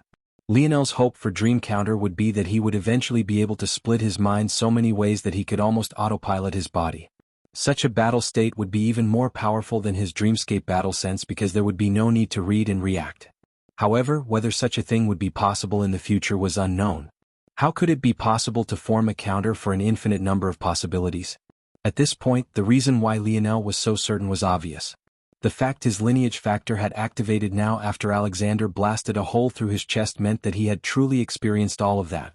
Lionel closed his eyes once more, allowing the fluttering feathers to touch and disappear into his body. It was an absolutely beautiful sight he wasn't in the mood to enjoy. This burden. I will take it. Lionel clenched his fists. Images of Rollin, Elise, Gertrude, Goggles, Costello. They all ran through his mind. In fact, his near-infallible memory didn't stop until he had run through all more than 10,000 of his men. Subconsciously, they all arranged themselves into their own dreamscape, their smiling faces hovering in Lionel's dream world as though his guardian angels smiling down at him. At that moment, Lionel's heart was reformed and released a beat so powerful that it resonated through the endless fog. Batum. A strong surge of violet energy swirled around Lionel. Even as his eyes remained closed, an undisguised majesty made the world around him tremble. For a long time, Lionel hadn't cared for much. He flew by the seat of his pants and followed a garbled-together moral philosophy he probably couldn't express with any sort of coherency. Why was he the way he was? What did he want to do with his life? When he breathed his last breath, would he be leaving this world with a smile? Or an endless pile of regrets? Lionel's usual response to such things was to just ignore them all. He didn't have the answer, and with his personality, he never felt like giving a half-assed one. He felt that when the day came that he had an answer, it would be the day he truly began to live. Batum. Maybe up until even the final moments, Lionel still hadn't had an answer. Or maybe he did have the answer but was just unwilling to accept it. The burden of accepting it was too heavy. The weight he would have to carry would be astronomical. He would likely have to spend the rest of his life chasing after something he might never catch when, somewhere deep in his heart, he only wanted a small home to share with Aina as he lived out the rest of his days. Batum. But this was no longer something he could run from. He had accepted their hopes, their dreams. He had heard their last words, the final wills. He had felt their tears and soaked in their blood. If he continued to run now, could he even be considered a man? Could he continue to wake up every day and see his face in the mirror? Would he still be able to laugh and smile? Would he be able to look toward himself with any sort of pride? Could he face his mother, his father? Could he stand side by side with Aina with his chest broad and his back straight? He wouldn't allow himself to fall into such depravity. They say that everyone had the possibility of having a turning point in their lives, but Lionel had always believed that this was bullshit. No one could simply change on a dime. Becoming a better version of yourself meant making countless little decisions time and time again. Eventually, those little decisions had led Lionel to this very place. Batum. He didn't want to be a general. He didn't want to be a soldier, a warrior. He didn't even want to be an emperor. He was Lionel Morales. He would be a king.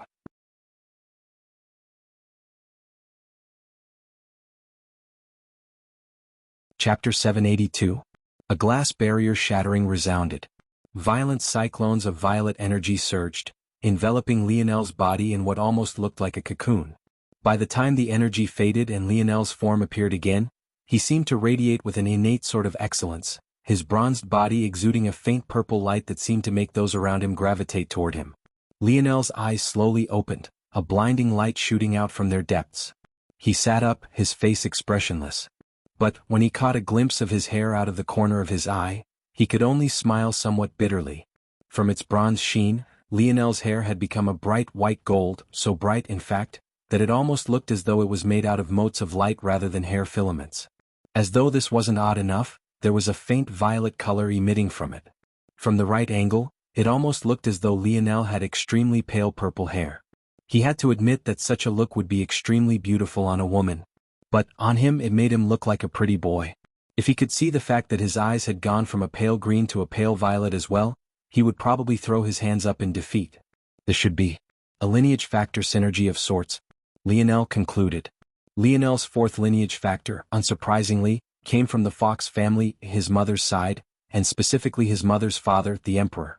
After years of introspection, Lionel realized that the faint pressure he gave off whenever he focused was exactly this lineage factor shining through, and this was why his cousin also had the same ability as they had both awakened it.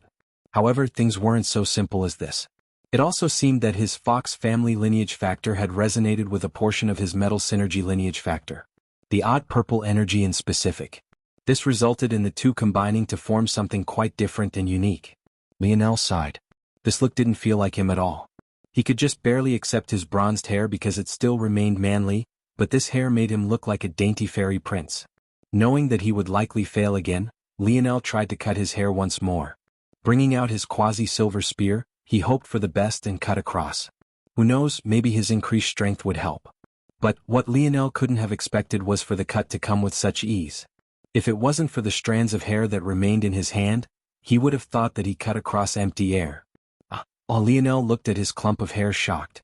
That was coercion? It was almost as though Lionel told his hair to become easier to cut, so it obeyed and became easier to cut. It was a subtle change that Lionel might not have noticed if he was unable to retrieve his own memories so perfectly.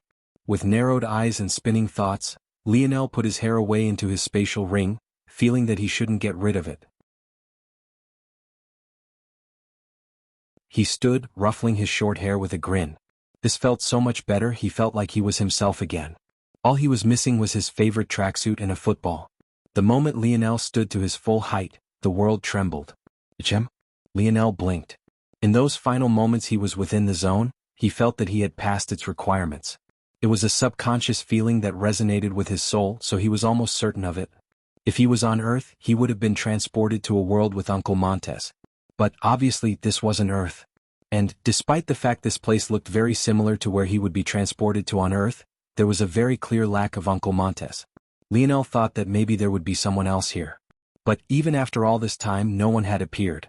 So, he had no choice but to believe that much like terrain, Valiant Heart wasn't deemed as important enough to gain support from higher dimensional worlds. Then again, this was a variant zone. It should be capable of producing its own rewards as well. But to this point Lionel hadn't seen anything like that either. Until now. As the fog dispersed somewhat, Lionel finally saw an object that made his heart tremble. This sudden change to himself shocked Lionel. It wasn't that Lionel had never felt his heart tremble before. But right now he felt so confident and grounded that he believed it would take nothing short of a galaxy collapsing for him to lose control of his own reaction. Yet, merely moments after Lionel gained this confidence, this tablet seemed to shatter it into countless pieces. Whatever this tablet was, wherever it was from, or whatever powers it had.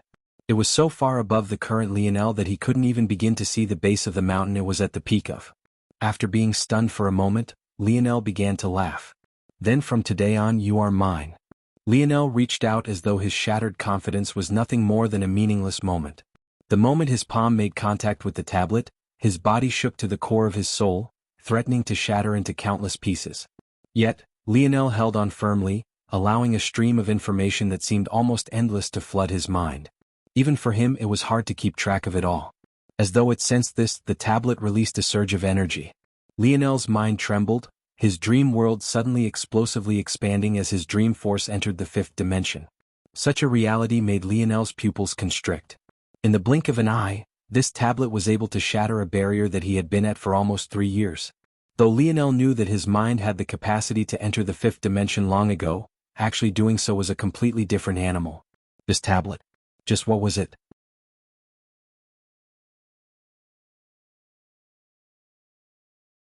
Chapter 783. Lionel soon realized that the breakthrough of his mind into the fifth dimension wasn't as much of a watershed moment as he thought it would be. But he immediately picked out the reason. The further away the rest of his body became from his true core dimension, the less benefits from it that he would receive. If he wanted to truly benefit from a fifth-dimensional mind, he would have to break into the fifth dimension. In truth, Lionel's combat prowess was confusing to a lot of people, especially those who didn't understand his background. But these people weren't at fault. When one saw a young man in the third dimension being capable of fighting threats at the quasi-fifth dimensional level, taking a pause of confusion was only natural. But there were multiple things to consider here. Firstly, the fourth dimension in this corner of the universe meant far less than it did to a world with a sixth-dimensional peak, and likewise the same was true to a world with a seventh-dimensional peak and so on. Lionel was born from a father from a seventh-dimensional world and to a mother from a world with eighth-dimensional potential. Every step forward he took was worth more than it was for another for this very reason. A child born on a seventh-dimensional world would start at the third dimension just like everyone else. But only a fool would think that his existence within the third dimension was equivalent to a person born on Earth before the metamorphosis. The fact that this child could even exist on a seventh-dimensional world without collapsing from the pressure was more than enough to illustrate this. Simply put, it was likely that if the current Lionel attempted to battle a genius from a seventh-dimensional world, he would at best be able to match someone at tier 3 or 4. This breakthrough thus made it clear to Lionel just how important raising his foundational dimension was. But towards such a thing he could only continue to be frustrated. Breaking through wasn't as simple as swapping out the caliber of force he used. He had to follow the dimensional cleanse technique he chose from the very beginning unless he wanted to switch to a completely new one. And in order to do that, he would need to use the map Uncle Montez had given him. The good news was that now that he had entered the fifth dimension with his dream force, he finally met the minimum requirements to actually read it. The bad news, however, was that he would need to leave Valiant Heart to do it. Of course, Lionel didn't care about Valiant Heart. What he cared about was Aina. In the past, this was all he cared about. But the burden on Lionel's back right now was a constant reminder. He couldn't be as aimless as he was in the past. Lionel shook his head. Aina is healed now. With her strength before, she was already a match for a Tier 7 genius Valiant Heart. Now though, even I'm not sure of the limit of her strength, especially since unlike me, she's truly entered the fourth dimension. Lionel chuckled. His girlfriend just might be stronger than him. He wasn't sure if he could defeat her even if he used his divine armor. But he wasn't mad about this. After all, what king didn't need a queen? We've outgrown this place. Aina will probably agree to leave with me. Lionel was confident in this. Aina's entire focus was on becoming stronger. If she felt that even her current strength wasn't enough for revenge, then that could only mean that the Brazinger family had more secrets than even he knew. But this was good. Lionel's goals and Aina's goals didn't diverge. They could rise to the top together. Lionel's eyes sharpened as he released a low shout. In that moment, the tablet finally reached the end. But at this point, not only had Lionel entered the fifth dimension with his dream force, he felt that his bottlenecks all the way up to the Tier 9 fourth dimensional metal body had all been blasted wide open. What a reward indeed. If this was all Lionel received for his 2 years of labor in that zone, it would still be worth it. Yet, from what he could tell, this was just a byproduct of the true reward, which must be this tablet. Observing the tablet, Lionel immediately noticed something. These patterns, they're the same? No, they're far more complex, but they're definitely derivative. Lionel couldn't read the ancient markings on the silver tablet. But he recognized the patterns as being quite similar to the ones on the ring that thrust him into this situation. To make matters more curious, Lionel couldn't help but notice that the ring that had been on his palm was nowhere to be seen. However, before he drew any conclusions, he chose to remain reserved. After all, even now he still couldn't sense little Tali, so maybe he needed to leave this place first. Lionel shook his head and began to organize all the information the tablet had flooded into his mind. Due to the fact he had gotten distracted, he allowed all his more than 1,000 split minds to handle it while he thought. But he had hardly gotten to the first bit of information when he froze completely. What? The moment Lionel ran across this bit of information, he left his dream world and focused on the tablet in his hand. He looked at it as though it was a cross between the most terrifying things in the world and a treasure from the heavens on high. It was then that Lionel's mind was absorbed into the tablet, bringing to another world of fog. But compared to the one he had just been in, this one was far less bright, oozing out a darkness that made one's spine tingle. However, Lionel wasn't focused on any of this at all. Rather, all around him, hovering like grayed-out, floating spirits, faces he recognized all too well were present. Rollin, Goggles, Elise.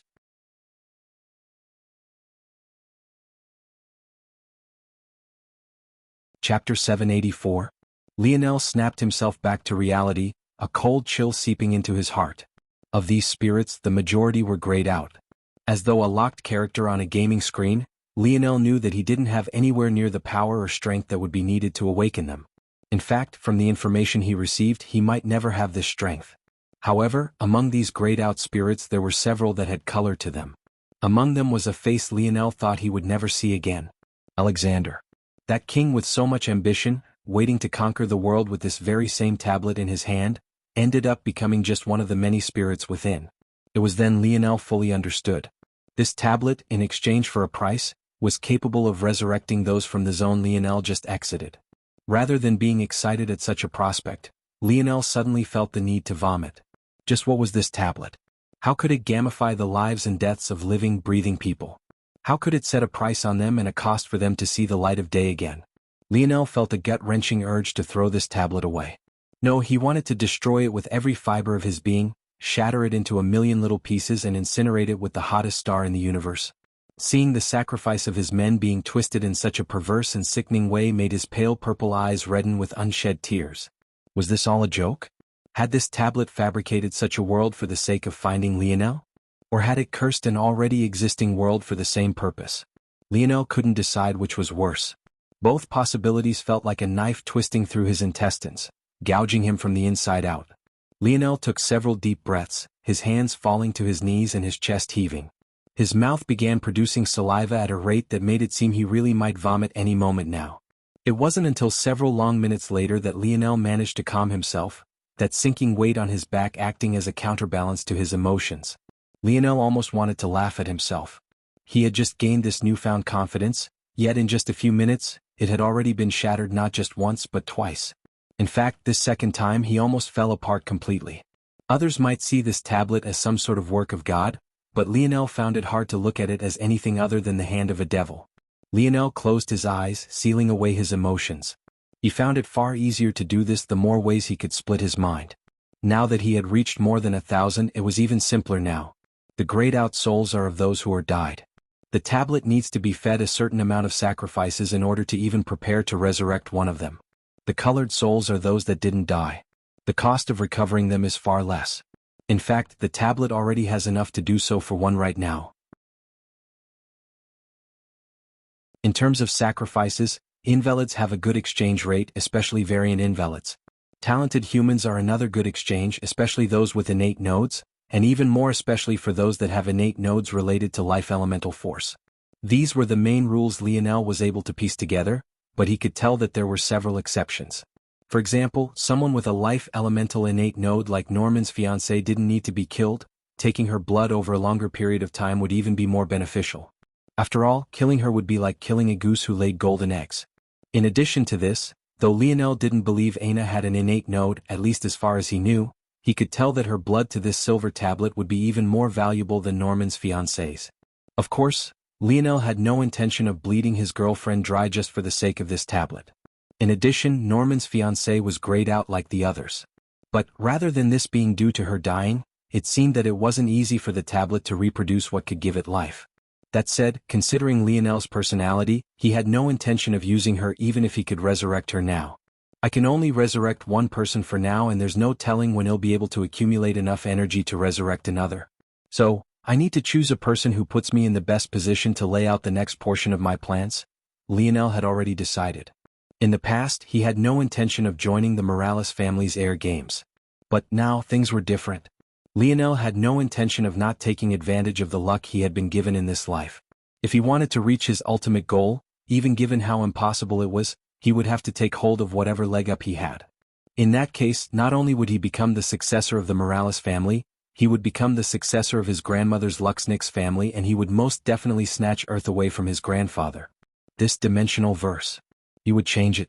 In that case, there was one person here who would facilitate that better than everyone else, one person that would make Lionel's next steps far simpler.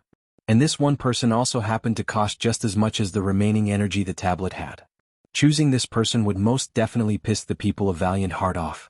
However, when it came to the future he envisioned, Lionel wouldn't allow anyone to stand in his way.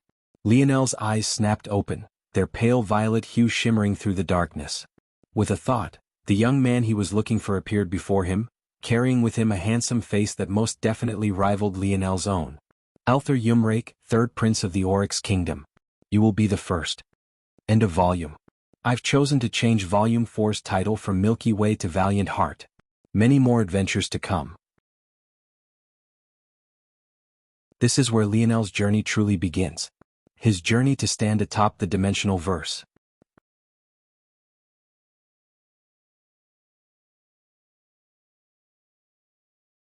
Chapter 785.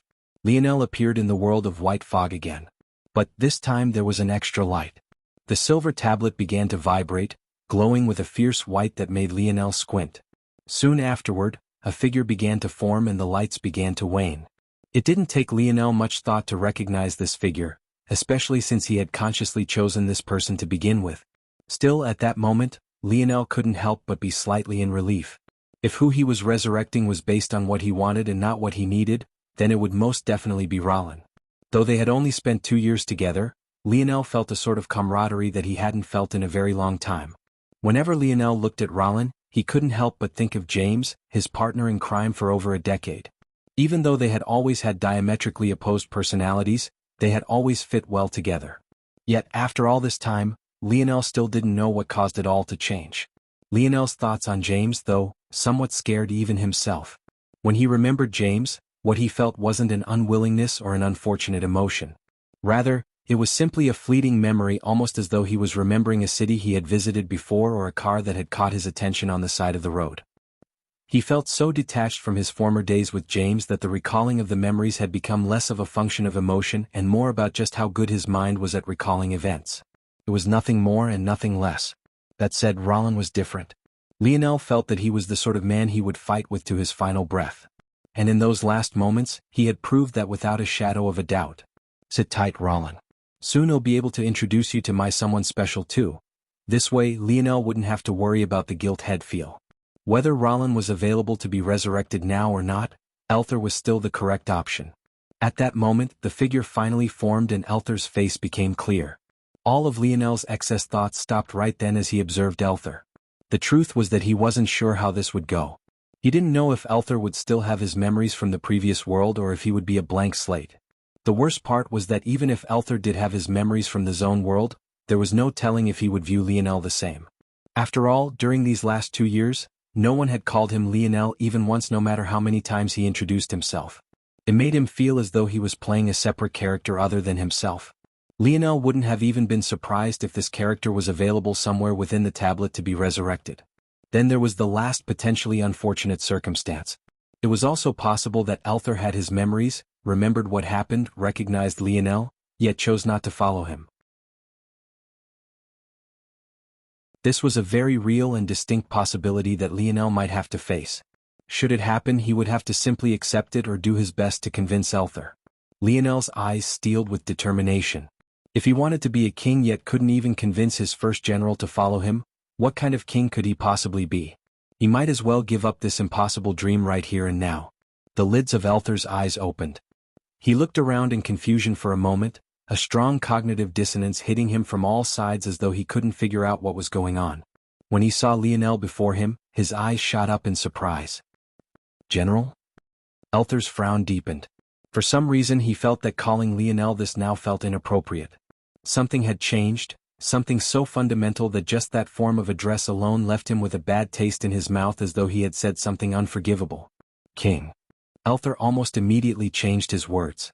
It felt subconscious, like the world itself was whispering it into his ear. Lionel grinned. "Am no king yet." But Elther's mind still felt foggy.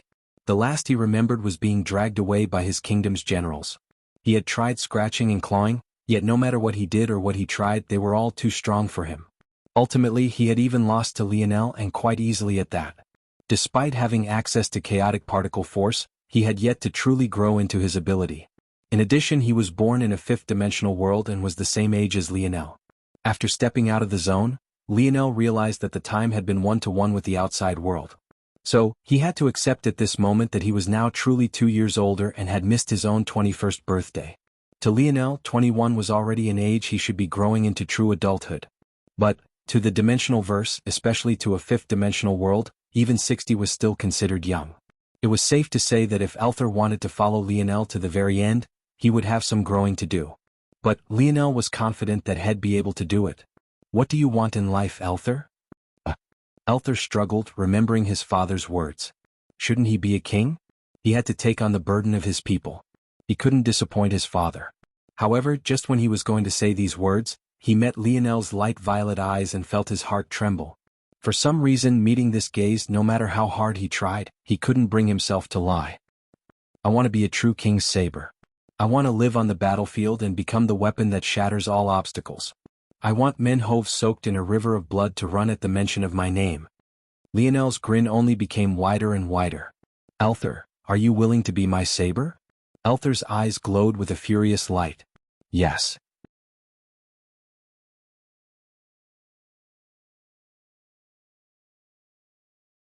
Chapter 786. The tall walls and pillars seemed to sing, a radiating bronze light that shone down. A singular hall opened up wide to a circular room that spanned an almost 500-meter diameter. Valiant warriors with statues over a 100 meters tall lined the walls, all looking toward a four-sided prism of stairs. At the bottom of these marbled steps, etched with delicate rune patterns and reflecting the bronze lights that shone from all around, a group of bloodied figures lay gasping, barely holding on to their lives with whatever energy they had left. Those from Valiant Heart would only be stunned by such an outcome. 2 years was simply far too long of a time. No one had ever expected for the zone to remain open for so long. Realizing that so much time had passed without their geniuses returning, the elders had no choice but to open up the projection once again. But what they found was a long and grueling battle. So long, in fact, that they couldn't afford to keep it open continuously and could only check in once a month. And yet, what they saw time and time again was something that left them numb with shock, and it all seemed to relate back to the only figure who wasn't collapsed on the ground.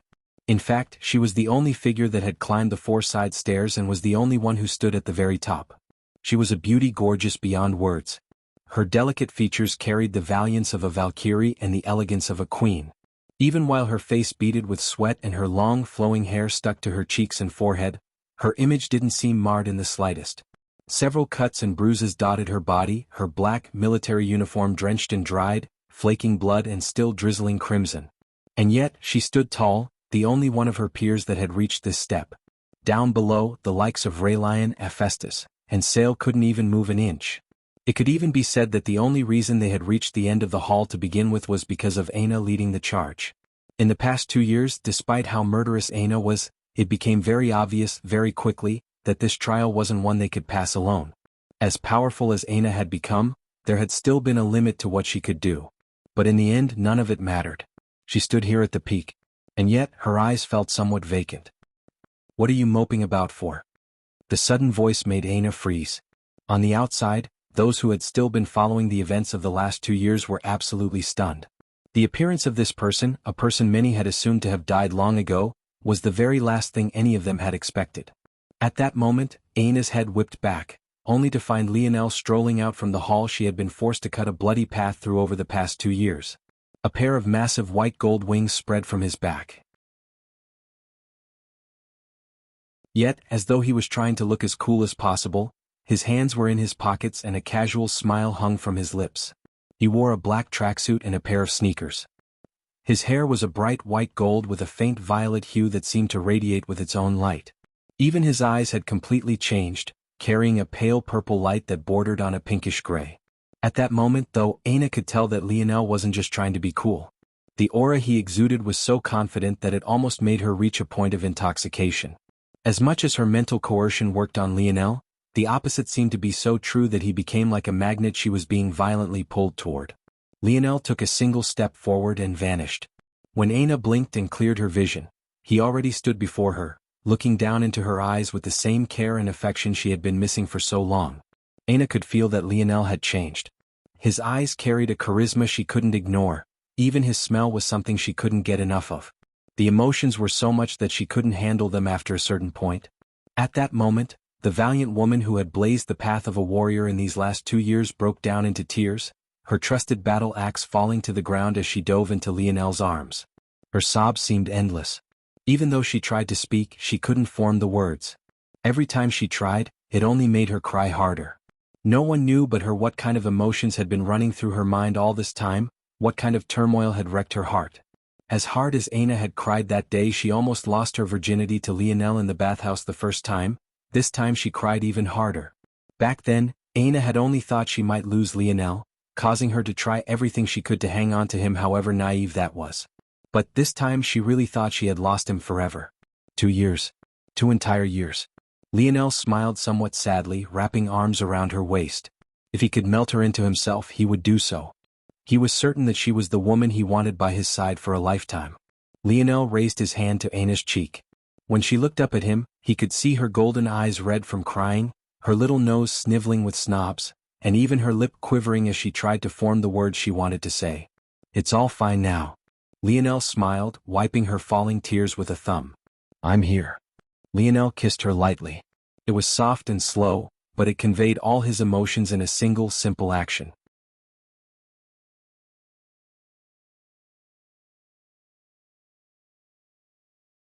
Chapter 787. Aina wiped her tears away, finally regaining her composure after several dozen minutes.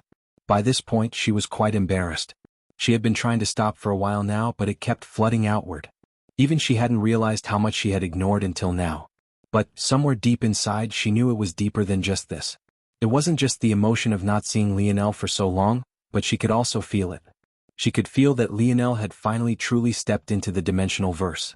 Whatever it was that he had experienced in these last 2 years had definitely been no lesser than her, and it had changed him. She knew. There was no going back for him now. Aina forced a smile as she wiped the last of her tears. You finally cut your hair? Lionel scoffed. Are you trying to say you didn't like my long hair? Aina giggled, a girlish charm twinkling in her eyes. Ironically, though, at that moment, Lionel could tell that she had truly become a woman. In these 2 years, Aina had truly grown into her own. He found it hard to believe, but her curves were even fuller and her charm just a measure greater. Even covered in blood and sweat, Lionel was certain that he had never seen a woman as beautiful as her, nor would he ever. You look much better like this. Aina skirted around the question. Much more handsome. Her smile grasped onto Lionel's heart. It was as though the two were in their own world, oblivious to the several geniuses bleeding out below and the hundreds watching them from the outside. In truth, Lionel might have been inclined to at least help the geniuses below if it wasn't for the fact he was certain that no small number of the wounds on Aina now had been caused by them. The fact he wasn't killing them all one by one, especially Raylion and Hephaestus, was an act of kindness in his opinion. After a moment, though, Lionel feigned hurt. At least I'm not as smelly as a certain someone else. Aina looked down at herself, suddenly embarrassed. Do I really? Go away, take a few steps back. Aina was suddenly flustered, especially since she found Lionel's scent to be particularly good right now. It was fine if they both smelled bad, but if it was just her she would rather find a hole to crawl into and die. Lionel erupted into a burst of laughter, bringing her into a tight bear hug. It's okay, it'll take you and all your little imperfections. You have a good earthy smell to you. Almost like a hibernating bear. Lionel? Aina shouted out his name in embarrassment, but that didn't stop Lionel from burying his nose into the hook of her neck. Her body was suddenly filled with a hint of lust and ticklishness, followed by a flood of mortification. Aina pushed Lionel away, her hands pressing firmly against his chest. People are watching. Lionel had half a mind to say let them. But then he realized that such beautiful sights should be left to him and him alone. Who were these bunch of peeping toms to take advantage of his Aina? With a wave of his hand, Lionel and Aina suddenly disappeared from public view. The elders could only look toward each other with bitter smiles. They had no idea where this young man had gone for 2 years. But in all this time, they had begun placing all their hopes and aspirations on Aina, especially as their valiant heart's situation became more and more precarious. But now it felt like they were all watching their daughter being snatched away right in front of them, and there was hardly anything they could even do about it. It wasn't until 30 minutes later that the screen hiding them both finally reappeared. Yet, somehow, Aina was wearing a completely new set of clothes. She had ditched her military uniform and even ignored her Valiant Heart uniform to wear a tracksuit that was almost the exact replica of Lionel's. You planned this, didn't you? Lionel blinked innocently. Couples wear matching pajamas during the holidays, right? What's wrong with matching tracksuits? The problem is that it's a little small. Aina wrinkled her nose, moving her waist as though to check whether the material would hold up.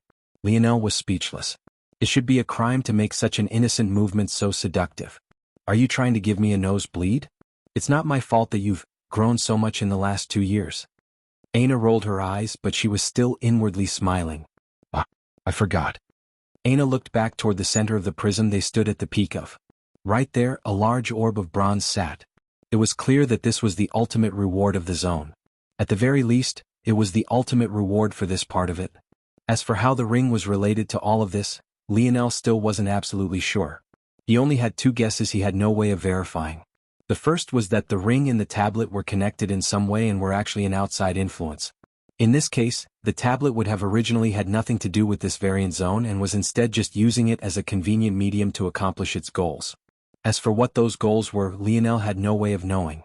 The second possibility was that the ring and tablet were related to the Morales family and thus an extension of the treasure used to keep this zone opened indefinitely in the first place.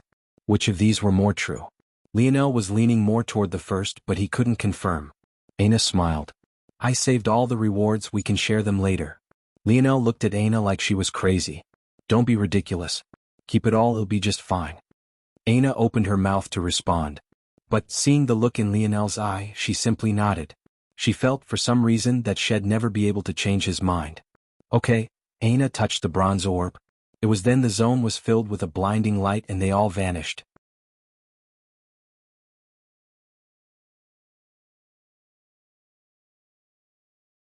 Chapter 788. A flashing light swirled between the two valiant pillars. By this point, the crowd of individuals watching was considerably smaller than it had been 2 years ago. And though this was in part due to the fact it had been so long, it was also obvious that there was an air of heaviness around Valiant Heart that hadn't quite been there before. When the group of geniuses appeared, the only two who were still on their feet were Lionel and Aina. But, on the bright side, only 3 of their 12 geniuses had died. One was Sale's partner, the other 2 were both geniuses from Severed Heart. Somehow, Radley's had managed to survive until the end, but Lionel hadn't really gotten around to asking Aina what had happened to her in these last couple years. They had both decided that things would be less annoying if they handled whatever these Valiant Heart elders would throw at them first. As expected, the elders seemed to swarm the group the moment they reappeared. To Lionel's surprise, though, after getting the other medical attention, most of their attention was focused on Aina, something that made Lionel laugh inwardly. There were any number of reasons they were acting like this. But it was likely a combination of them being consumed by Aina's talent and not having actually seen him in action. The final cherry on top was that these elders truly didn't dare to question Lionel and by extension didn't even consider asking Aina for her things. As far as they were concerned, as long as they could win over Aina, wouldn't they win over Lionel as well? Still, humans were also creatures of recency bias. It had been too long since they had seen Lionel in action. And even if they remembered what he had shown, it was still nowhere near as impressive as what Aina had done right before their eyes. That said, from the very beginning, Lionel's sights had been far beyond this bronze organization. And now, this truth was only truer than it had ever been before. Even beneath the onslaught of questions from the elders, seeing that this was going to take forever, Lionel ignored them all and pulled Aina away. He hadn't suffered through 2 years just to suffer some more under such conditions. The two soon vanished over the horizon, leaving the elders at a loss.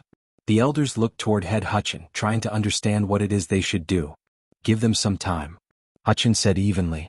Make sure that the others are well taken care of, they too have made great progress. As for the 2 of them, we can only hope that they are willing to help. What? Bad timing? Lionel replied. You think? Aina rolled her eyes. She thought that her man had become far more confident and attractive, but she didn't think that he would also become more tactless. At that moment the 2 were both naked.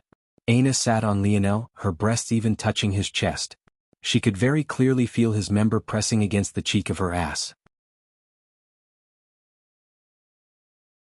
And yet, he chose this moment to talk about Oryx? Couldn't he pick a better time? Her eyes were still glazed over from the orgasm she had just felt. Lionel laughed.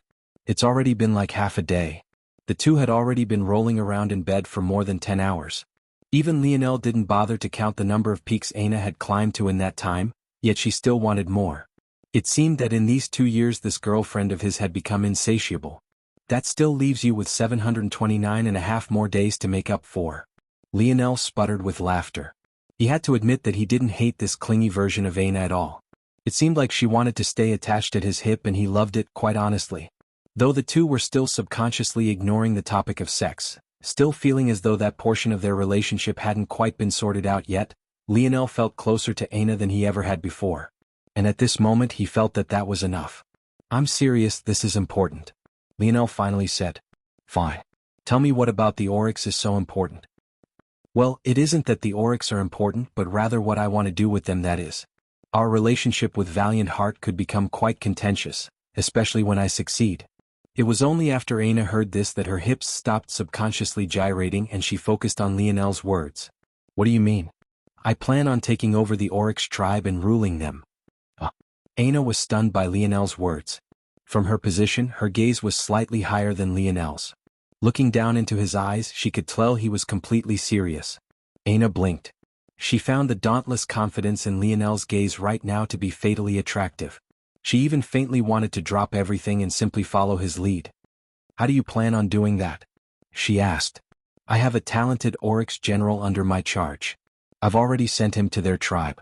He's not powerful enough yet to take full control over them, but his talent is enough to do most of the work for him. An Oryx general? Seeing Aina's confusion, Lionel began to explain everything he had experienced, and for the first time since the two reunited, they did something other than tease and embrace one another. When Aina learned about the tablet, though, her expression changed. Such an object. Could it bring her mother back to life? Having such a thought, she couldn't help but bite her plump, pink lips, her bad habit shining through once again. And what do you plan to do with Valiant Heart? If you want to take over the Oryx, what does that mean for this place? Lionel's light violet eyes flashed with a cold light that made Aina shiver with an uncontrollable excitement. The Oryx are the far more talented group, and their potential will be useful to me. The same cannot be said of Valiant Heart. If they get in my way, I'll destroy them.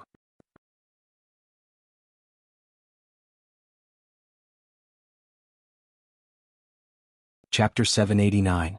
Aina looked deeply into Lionel's eyes. Once again she saw that look that told her she wouldn't be able to change his mind. This was something she hadn't been used to seeing from Lionel. She felt that on some level she always had a chance to shift his line of thinking. Whether it was by coaxing or logic, she felt that she always had such a possibility, even if the likelihood was small. Yet this was twice now in less than a day she had seen this look. She could feel a higher purpose coming from Lionel, one that came with no less determination than her will to see the Brazinger family brought to its knees. Lionel. Jem? Despite their sexually charged position and state, the couple seemed to enter a serious exchange. What is it that you want to do? Say it to me clearly. Lionel looked into Aina's eyes, seeing himself reflected within her golden irises. Eventually, his gaze became so intense that he could even see two floating balls of violet within them. I will change this world, Lionel said evenly. Aina's gaze narrowed. Oh, change this world? Was such a thing even possible? That would practically be trying to change human nature. At such a point, one might as well say that they wanted to become a deity. By having the largest fist. Aina was speechless. She was quite well aware that as a girlfriend, her duty at the very least, was to support Lionel in all his dreams and aspirations. But wasn't it also her job to tell him when something was impossible? Aina's view of the world had been jaded for a long time. With her disposition, it was a miracle that she had even opened herself up to a relationship with Lionel in the first place. It could be said that it was a mixture of Lionel's timing being perfect and her having suppressed her feelings for him for too long. Right now, though, even though the look in Lionel's eyes made her heart tremble, even though his confidence made him far more attractive than he had ever been, even though she really wanted to smile brightly and say that she would support him to the very end, she couldn't bring herself to do so. She found herself wanting to pull Lionel back, to stop him from treading down an impossible path. She almost wanted him to go back to his old self. Even if she had to deal with his long hair. Even if she had to deal with him being aimless. Even if the shadow of his grandfather still lingered overhead. However, she could see it once again for a third time. That light in his eyes that said it was impossible. Inwardly, she felt disgusted with herself when she had such thoughts.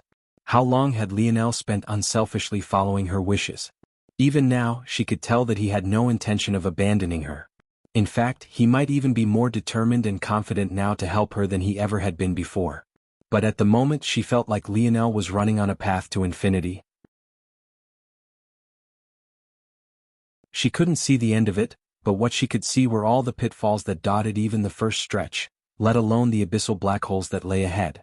Aina suddenly felt her heart constricting again, her breathing hitching as though there wasn't enough air in the room. She was already in the beginning stages of another panic attack before she even truly understood what was happening. It was at that moment that she felt two sturdy hands tighten on her hips.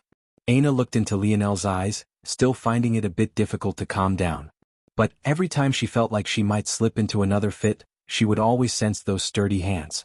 Aina collapsed on Lionel's chest, seemingly having been sapped of all her strength. The soothing feeling of Lionel's hand stroking her hair and the sound of his heartbeat against her ears seemed to help her own heart rate calm. I don't want to lose you, Aina said softly. Lionel didn't respond. He didn't know if there was anything he could say to this. He realized that while these last 2 years had brought him great changes to his character, the same couldn't be said for Aina. But he should have expected as much. He had spent these last 24 months in an entirely new world, meeting people, forming relationships and ties. Taking on responsibilities he never had before. But, in Aina's case, she had spent the last 2 years in that very same constant battle.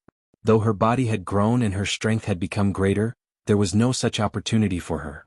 If anything, she only sunk further and further into her fear of losing him. Lionel could easily see how his decision could make Aina feel as though she was jumping out of a frying pan and into a fire. She had just got him back, but she felt that she was losing him again. But Lionel didn't see it this way. Was there really a problem if they simply took every step together? If they grew as one, rose to the top as a pair, would she still have to worry? Lionel continued to run his fingers through Aina's hair. There were some things that words couldn't fix and only actions could show. So he would show her. The couple fell into a light sleep and were only awakened 2 days later by Lionel sensing someone trying to reach them. Yip, yip. Little Blackstar hopped into Lionel's arms after he got dressed, causing the latter to laugh. Yes, yes. I missed you too, buddy.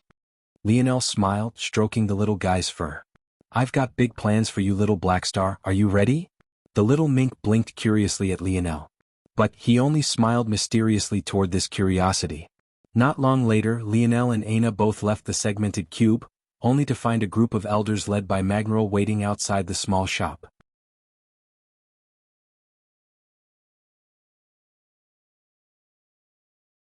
Chapter 790? Elders. Lionel smiled as though he hadn't just been talking about destroying them all. It seemed he had already gained the two-faced nature of a politician. Lionel didn't see it this way though. As long as Valiant Heart didn't get in his way, there wouldn't be any need for them to lock horns. Of course, he was planning on aiding their mortal enemies for what must have been several millennia already. So, maybe his thinking was still a bit green, albeit more forceful than it had been in the past. Even Aina couldn't help but give him a side eye. I see that the shop is still going strong even after so long. Magneral tried to open the conversation up with some small talk. Lionel nodded in return. My partners from the former Polished Glass faction have improved greatly in my absence. I'm quite proud of them. Lionel had left Kayla and the others without much guidance or instruction, not expecting his departure to actually be for so long. He had never thought that they would end up grasping the opportunity and growing so much in his absence, especially Kayla. Long before he left and before even building Blackstar, Lionel had given the group material and information they needed to greatly improve their crafting. However, in the end, an opportunity was just an opportunity. Oftentimes, people even took such things for granted to the point of squandering their chance entirely. But Kayla, Rum, Madia and the others most definitely hadn't. In fact, their improvement even impressed Lionel. Lionel knew that he needed strength to achieve his goals. But his foundation couldn't be built without a layer of trust, respect and loyalty first. Though they were weak, this group had more than proven to him just what kind of people they were.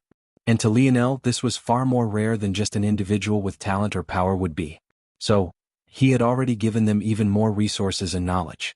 As far as he was concerned, they were his people now. The group exchanged some more pleasantries, something that would have been weird to any outside observer. It seemed as though they were having a talk of equals rather than a talk between seniors and juniors. But at this point the elders had no choice. Let alone what they had seen from Aina in the past couple years, Valiant Heart had practically been turned upside down in their absence. The longer Raylion spent away, the more and more backlash his system received. The freshmen seemed to only become more and more enraged with each passing day. As the pressure from outside sources also increased, no small number of people had withdrawn from the organization entirely. Hearing such talks, Lionel could only rub his nose lightly, pretending to be completely oblivious despite knowing that he probably had the largest hand in all of this. But was it really his fault? Who asked Raylion to piss him off? The moment Raylion had given that speech, Lionel had laid down the groundwork to cause the collapse of his system. Unfortunately for Valiant Heart, though, before he could rein things back and short of their collapse, he became trapped in another world for 2 years. The result was seeds he had laid years ago growing and festering to the point the situation could hardly be handled with any sort of ease. Of course, the only ones who knew that Lionel had intentionally done such a thing, causing an uprising amongst the freshmen against their seniors, were Lionel and Aina. So, feigning ignorance was quite easy despite the fact Lionel felt a little bad. Forget it, things are better this way. The weaker they are, the less inclination they'll have to get in my way. It's either that or they'll react like cornered beasts. Hopefully it's the former and not the latter. Since the elders didn't want to have such a talk out in the open, they eventually chose to go to a nearby restaurant. Lionel still had a rule up that only a single fifth-dimensional entity could enter his shop at once and he didn't feel like changing it quite yet. Not long later the group sat down. Once again Magneral took the lead. Maybe because they believed her familiarity with Aina would help, she seemed to always be the one who headed their talks. As for the others, they were clearly here purely for support. I will get right to the point. Magneral spoke after a deep breath. Valiant Heart is in trouble and we've reached a point where the strength of our elders isn't enough to stave it off. As things stand now, Valiant Heart still has the strongest fifth-dimensional experts in our quadrant. The problem is that this is hardly meaningful if multiple choose to target us at once. The power of a few will never be able to match up to the power of the many. By paying a price, Valiant Heart has been able to receive the support of a neutral third party. However, after mediation, the only chance we have to protect our territory would be our gathering. Unfortunately, because you all were stuck in the zone for 2 years, we've been forced to make concessions to buy more time and have thus been forced into an even deeper corner. The odds are even more unfavorable for us now than they were before. Lionel listened to this from start to finish, not interrupting. The gathering will be exceptionally dangerous, so dangerous that we have chosen not to make it mandatory any longer. We cannot guarantee the lives or deaths of any of our students. We as teachers cannot take the burden of this choice from you. But we still hope that you will choose to fight by Valiant Heart's side. Toward this end, we would be willing to give you no small amount of compensation. What do you say? Will you fight with us?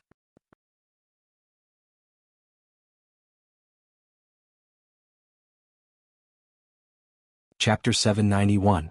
Lionel and Aina left the restaurant not long later, their expressions not giving much of anything away until they were already back in the segmented cube. Why did you agree to help them?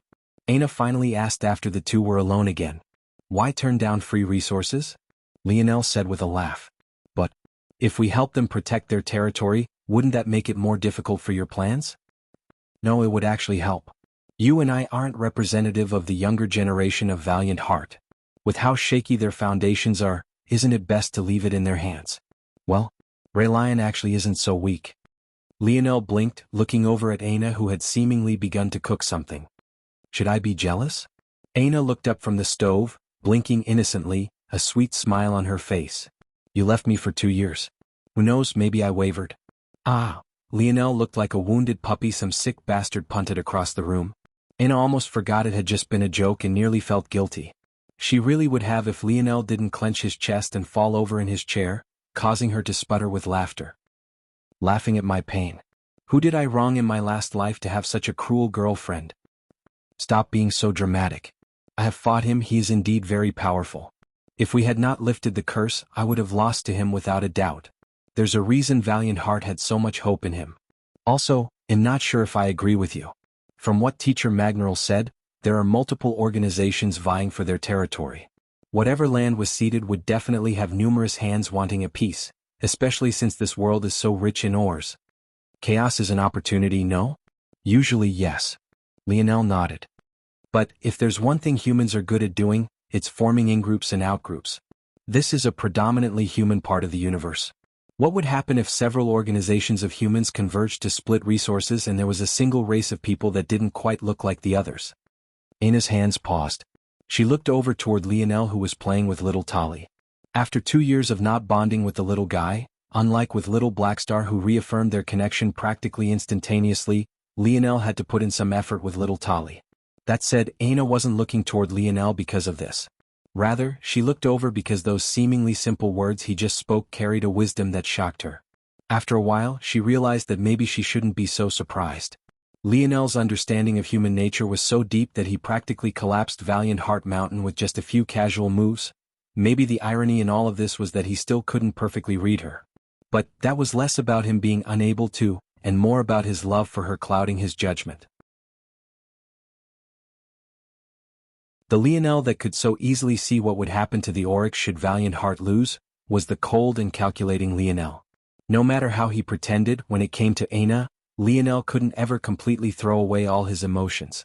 At best he could suppress them. Oh? Lionel looked up from little Tali after realizing it had been a while since Aina said anything. When their gazes met, he blinked in confusion for a moment before grinning. What is it? Am I very handsome? Aina subconsciously nodded before she registered what she was doing. Lionel erupted into a fit of laughter when Aina froze. He hadn't laughed so hard in a long while. He realized at that moment that he was very happy. These simple, peaceful moments, sharing a kitchen with Aina, helping her with simple tasks and teasing one another, it made him forget about the burden on his back, albeit for just a moment. After hiding away her embarrassment, Aina couldn't help but agree with Lionel. If that's the way you're looking at it, then you're probably right. The clash between the Oryx and Valiant Heart is inevitable, though. Have you thought about Sale, Kayla and the others? Thinking of Sale, Lionel sighed. Sale had worked very hard. Much like Ray Lion, she wanted to see Valiant Heart thrive, but neither one of them truly took the correct steps. Still, if he was going to feel bad about crossing anyone, it wouldn't be Ray Lion. However, Sale was completely different. Though she had done a poor job, at the very least she tried to help him. The current Lionel, though, had come to an understanding that sometimes emotion couldn't always dictate his actions. The same way he would have chosen Elther even if he could resurrect Rollin, was the same reason he would face off against Valiant Heart even if it meant slighting Sale. Seeing the look on Lionel's face, Aina seemed to understand something. So, you've answered your grandfather's question? Aina had always avoided this question like the plague. She knew that Lionel was avoiding it, so she didn't want to be the one to bring up such horrible memories for him. But, for some reason she felt supremely confident now that there wouldn't be an issue. Lionel smiled. He has his path and I have my own. There was a reason that Lionel didn't want to be an emperor. Despite the fact it sounded like the highest and most esteemed title, Lionel didn't believe it. To him, the title emperor only represented detachment and coldness. However, a king was different to Lionel. A king was a man of the people. He was a man who could make tough decisions and bear the weight of a nation, but he could also joke and smile with his men, his laughter bringing brightness to his lands. Lionel knew that one day he would have to clash with his grandfather. After awakening his lineage factor, he understood that the Fox family was inflicted with its own sort of curse. A matchup of an emperor versus a king. It would be a sight to behold indeed.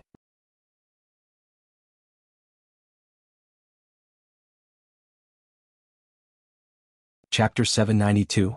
The next day, a large delivery of star core, refractive gold and blazing night ores was delivered to Lionel. By this point, Kayla and the others had already accumulated more than enough merits for Lionel to be able to trade for this much on his own. However, why spend it if he could save these merit points for something else?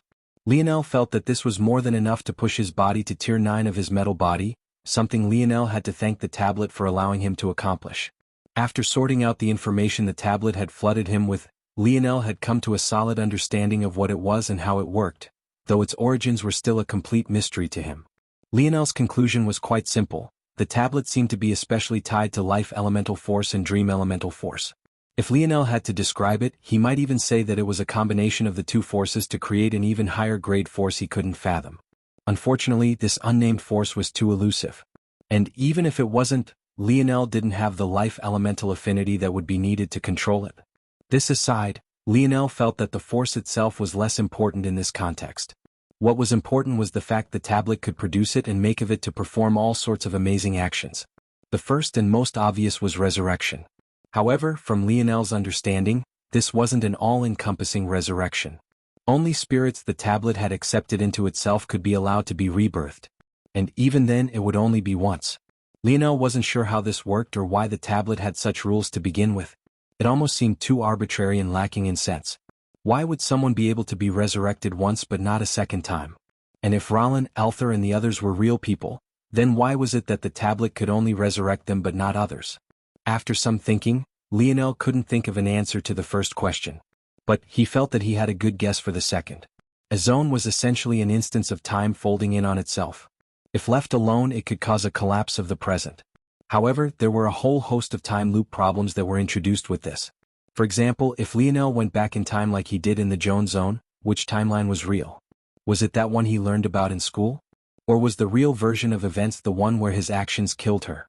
Using logic to try to explain these things was near impossible, and it was simply easier to accept that time in the dimensional verse was not linear. However, since it wasn't linear, what did that represent? If Lionel had to make a somewhat educated guess, he would pinpoint that the difference between people like Rollin and Joan versus say himself or Aina, was that the former two had been plucked out of the normal laws of causality, whereas the latter two, although travelers to these past and future eras, were still fundamentally in the presence and thus still bound by it. Lionel wasn't certain if he had properly wrapped his mind around it. For instance, it might be better described as a twist or shift in causality rather than a dismissal of it. But, the fundamental truth was that whatever laws of causality that applied to them did not apply to others. And, it was this fundamental shift in causality that the tablet was able to take advantage of a loophole in to resurrect people. Having accepted this, Lionel found that it was easier to wrap his mind around and gave him a deeper appreciation for the other abilities of the tablet. This led to the second ability, which was tied to loosening and undoing bottlenecks. Using this higher-level force, the tablet was able to clear away obstacles usually presented by a boda's lack of maturity or slow adaptation. In exchange for the energies it liked to absorb, the tablet could open up bottlenecks for Lionel, thus making his future progress much quicker. It was the third ability, though, that made Lionel feel like the stars were aligning for him. Truthfully, this wasn't an actual ability of the tablet in the meaning that it was created for this purpose. Rather, it was Lionel's dreamscape that sparked and suddenly made a connection to another problem he hadn't had a solution to for years. Long ago, Lionel had learned about Little Black Star's fantastic ability to steal the powers of those he killed. The only shame about it was that the little guy could only take on one ability at a time for himself. The bright side of this had been the fact that Little Black Star could allow others to absorb these abilities as well. But with that came two severe downsides. The first was more manageable. Not every ability would result in an increase in strength. For example, if Lionel tried to absorb the ability of someone else with a Dream Force affinity, the likelihood was that he would get weaker and not stronger. Absorbing an ability required it to be compatible, for it to be of equal or higher strength, and for it to have a synergizing effect with your own. If not, it would be more of a detriment than anything else. The second downside, though, was crippling, so crippling that Lionel hadn't even considered using Little Black Star's ability in this way until now. When one absorbed the ability of the dead, a lingering personality or soul would remain behind, permanently changing one's disposition for a lifetime. However, the tablet was able to absorb this lingering soul, leaving behind nothing but the pure ability. Lionel exhaled a long breath, flames crackling between his teeth and lips. His eyes opened, a calm light within them as he stood and entered the lab setting. Not long later he stood before two snow globes he had kept under lock and key, unwilling to take any risk with them at all. Within these snow globes, there were none other than Candle and Vice, the two savants that remained of Earth.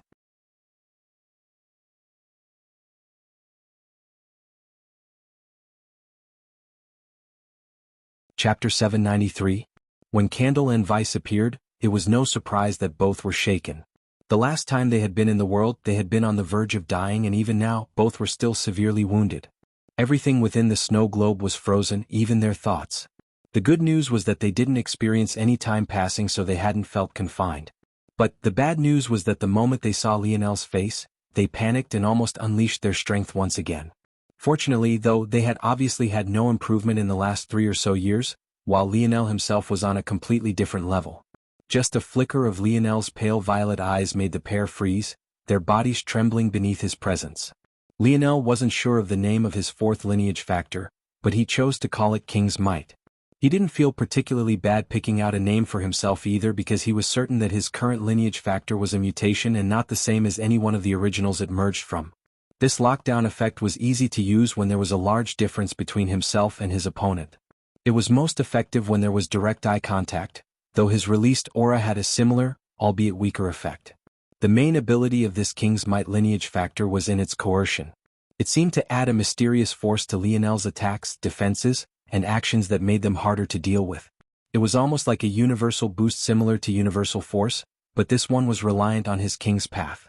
As expected, the greatest change Lionel experienced was in his domains, but he had yet to try this out in battle. Soon, realizing they couldn't move, Candle and Vice sat what they must have thought was still.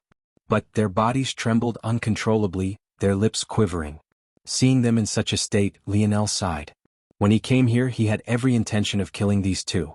In fact, he knew well that the smartest thing to do would be to do exactly this and hand their abilities over to someone he could value and trust. However, seeing them in such a state made his heart waver.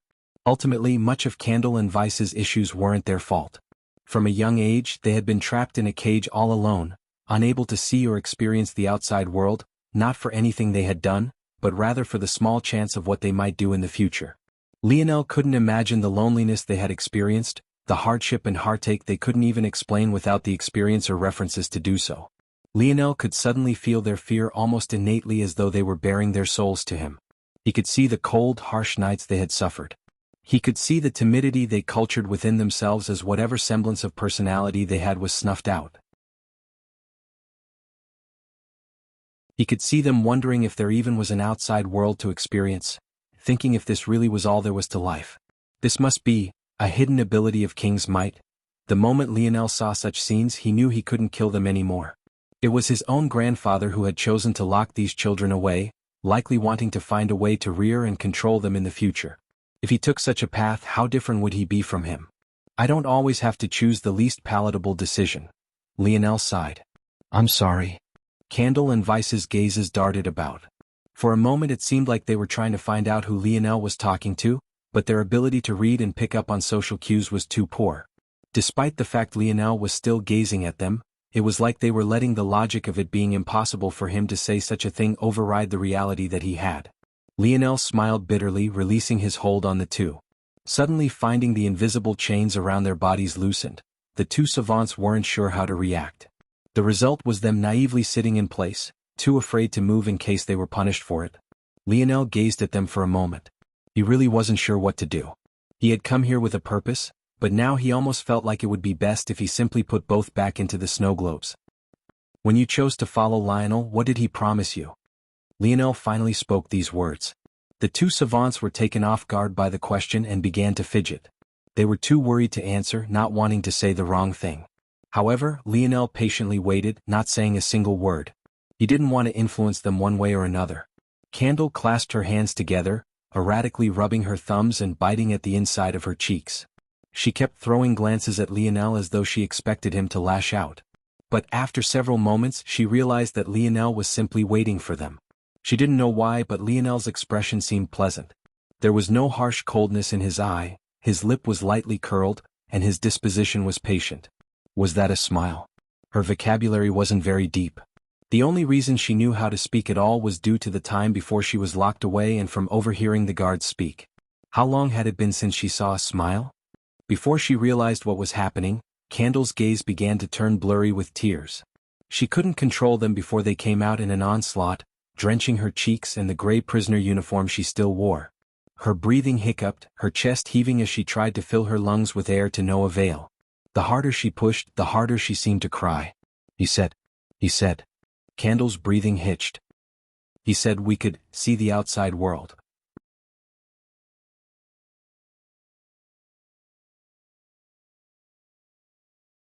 Chapter 794. Lionel's heart softened even more so than usual. Candle was just a teenage girl. After having her age frozen, she was even younger than Lionel in comparison to before. At that moment, Lionel couldn't see her as anything other than a little girl. And likewise for Vice, he was just a little boy. Just their age alone made it difficult for Lionel to work up the courage to harm them. But their backstory made it even more difficult. Is that all you want? To see the outside world? Candle nodded up and down, her forearm trying to wipe her falling tears away. Vice's eyes turned red, seemingly caught up in Candle's emotions. But he simultaneously seemed quite detached from it all, almost as though he was just copying Candle rather than truly feeling the emotions she was. Lionel took note of all of this. He couldn't possibly expect that his pity would suddenly turn around and cause these two savants to become normal people. As cruel as his grandfather was, there was a reason they were locked up to begin with. Some psychopaths were good at imitating the emotions they saw around them but lacked the empathy that came with it.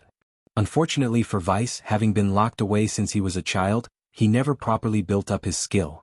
Coupling that with how sharp Lionel's perception was to begin with, and he never really stood a chance of hiding it. Usually, this imitation ability of psychopaths didn't come naturally. It would be a lengthy process of being called out for their behavior that would eventually have them realize they needed to fit in more. Some would become so good at it that they would lean into their narcissistic traits and even begin to manipulate the people around them. At least this was the surface-level understanding Lionel had. He wasn't an expert by any stretch of the imagination. However, he did find that King's might allowed him to almost take a peek into a person's psyche. Lionel sighed internally. It seemed that Candle was still relatively normal, maybe with some increased sensitivity compared to normal people. But that could only be expected with her experiences. Vice, though, was a different story entirely. That said, not all psychopaths were evil mass murderers. In fact, the majority were not and could function in everyday society just fine despite the stigma attached to them. As for which one Vice was, the majority or the minority, only time would tell. Lionel made a decision. All right, I will let you see the outside world. But we have to make a deal first. Is that okay? Candle blinked away tears, looking up toward Lionel from her position on the floor beside Vice. Lionel smiled lightly, but he still felt that he was taking advantage of a child.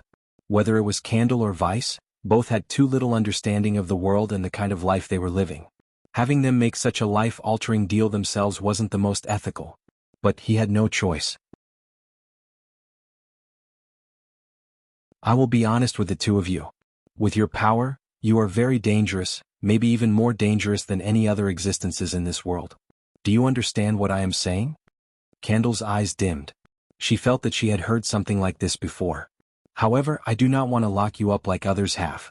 Though the likelihood that you will cross me is very high, I am willing to give you a chance to prove me and everyone else wrong.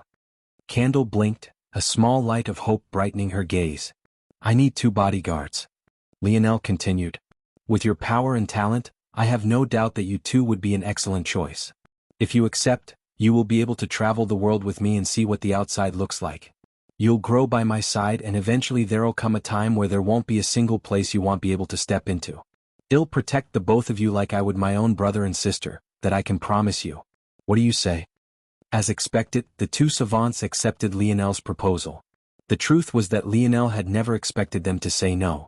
The power imbalance between the 2 parties was too large. And though they were a bit naive and slow, they weren't stupid. Lionel had purposely not mentioned what would happen had they rejected, but that didn't mean they couldn't piece 2 and 2 together. Even if Lionel didn't kill them, they might very well spend the next however long within the snow globe. Still, Lionel was greatly satisfied. If there were 2 people one had to choose to be bodyguards, 2 savants was already beyond anything most could match, but the combination of Candle and Vice was almost impossibly great. Vice had an exceptionally high spatial affinity. He had the ability to lock down space even to the point of freezing the movement of those several times more powerful than himself without much effort. At the moment, his ability was still within the 4th dimension, both due to a combination of him having barely gotten any chance to improve it and having been sealed away for so long. Yet, it was already so powerful that even the current Lionel didn't dare to underestimate it. If it wasn't for his domain, Lionel would have died to Vice's hands long ago. Then there was Candle. Vice's ability alone was excellent. But, when paired with Candle's, once they reached a certain level, Lionel would have a hard time believing that he could ever get hurt. Candle had the ability to reflect and multiply and attack back with her mirror ability.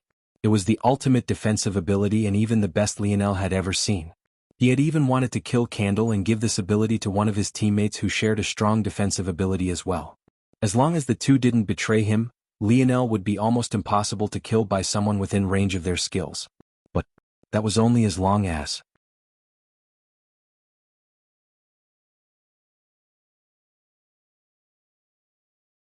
Chapter 795. Coach. With a hint of grogginess, an older man with a thick mustache awoke, looking around with calm, narrowed eyes. When Coach Owen saw Lionel looking over him, he blinked. Son of a bitch.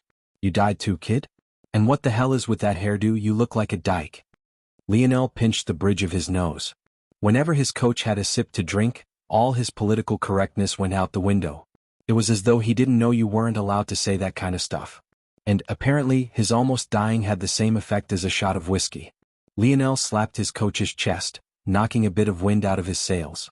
Hey, what the hell are you doing, brat? Can't you see him lying here? If you're mad, go dye it black like a real man. Aina sputtered with laughter, unable to hold it back anymore. Huh. Coach Owen looked over. Well, at least the angels are beautiful. Lionel's expression darkened. Had this old man gone senile? Stop ogling my girlfriend, Coach, or else he'll throw you back in the snow globe. Chem? Coach Owen blinked, touching his chest. He seemed to finally register that though Lionel's slap had stung, for a man who should have been pierced through the chest, it hadn't hurt nearly enough. At first he thought that heaven just healed injuries. That made sense, right? But he felt as though his body was very much in the present and didn't feel any different at all.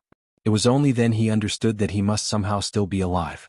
Though he couldn't understand how, he was a military man. Spending too much time harping on details wasn't his style. Instead, he looked over toward Aina. Hey, little girl. I just thought you should know that before you, this ungrateful brat spent at least 4 years pining over another little girl. He wouldn't shut up about it, truly ridiculous. Make sure you protect yourself from his grubby hands, never fall for a man with another woman on his mind.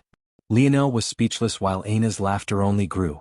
No matter how hard she tried, she couldn't stop her bell-like laughter from resonating across the room. What are you laughing about? Gramps here is only trying to give you some advice.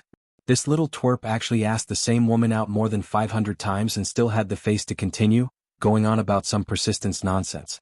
I almost sent him to the school board to be reviewed for sexual harassment. Aina finally couldn't take it anymore. She clenched her stomach, her abs aching from laughing so hard. There didn't seem to be enough air in the room for her to breathe. Have you said enough yet, old man? Lionel snapped. Hey, what are you getting mad at me for? She's too beautiful for you anyway, brat. At the very least, she deserves a man with a better haircut. I thought I taught you better than this.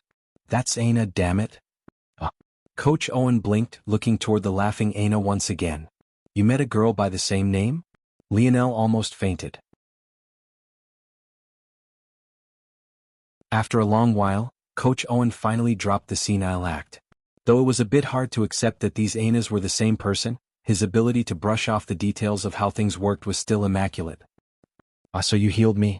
What a busybody, I was looking forward to finally having some rest. Lionel didn't know how to respond to this. This old man was really ungrateful. Who could possibly want to miss out on this era? Spit it out already, brat. You've been tiptoeing around something ever since I woke up. You know I don't like it when people can't get to the point. Lionel's expression turned serious. I need you to betray the Ascension Empire. Coach Owen froze before slowly looking up toward Lionel. Okay, maybe that was a little too to the point. I take it back. Lionel's gaze met his coach's eyes, but he didn't back down. Coach Owen rubbed his forehead, grumbling. You leave a brat to their own devices and suddenly they've become a little monster. You know, when I asked you to gain your own goals, I didn't also say to become suicidal. Though he said this, Coach Owen was inwardly grinning from ear to ear. This wasn't because he had some tragic backstory that made him want to harm the Ascension Empire. In fact, the Empire had always treated him well. What he was grinning about was the look in Lionel's eye. It was finally there. That fire that had been nothing but smoldering embers before. Do you need to do this? Coach Owen asked. Yes. You could likely inherit the throne naturally if you just make your intentions known. Coach Owen replied seriously. Your grandfather isn't as ramrod as you think he is. In a lot of ways he is very flexible and progressive. It won't be the same. Lionel didn't hesitate in his response. If I understand that man well enough, then there is no way he will give up the throne because now he doesn't have to. His goal is the same as mine. Aina listened without breathing a word. She could feel how serious this was, and the fact that Lionel was speaking of this with her and Coach Owen here clearly illustrated that the two of them were the people he likely trusted the most in this world. Coach Owen met Lionel's eyes and released a puff of air. All right. But I'm not suicidal, brat. If you don't have a solid plan of approach, I won't act and I will leave you hanging. I have a beautiful life to enjoy still, many women I have yet to taste, sights I've yet to see. I'm not dying for you. Lionel's lip twitched. Wasn't this old man just complaining about being revived? How had it suddenly gone from that to him not being suicidal?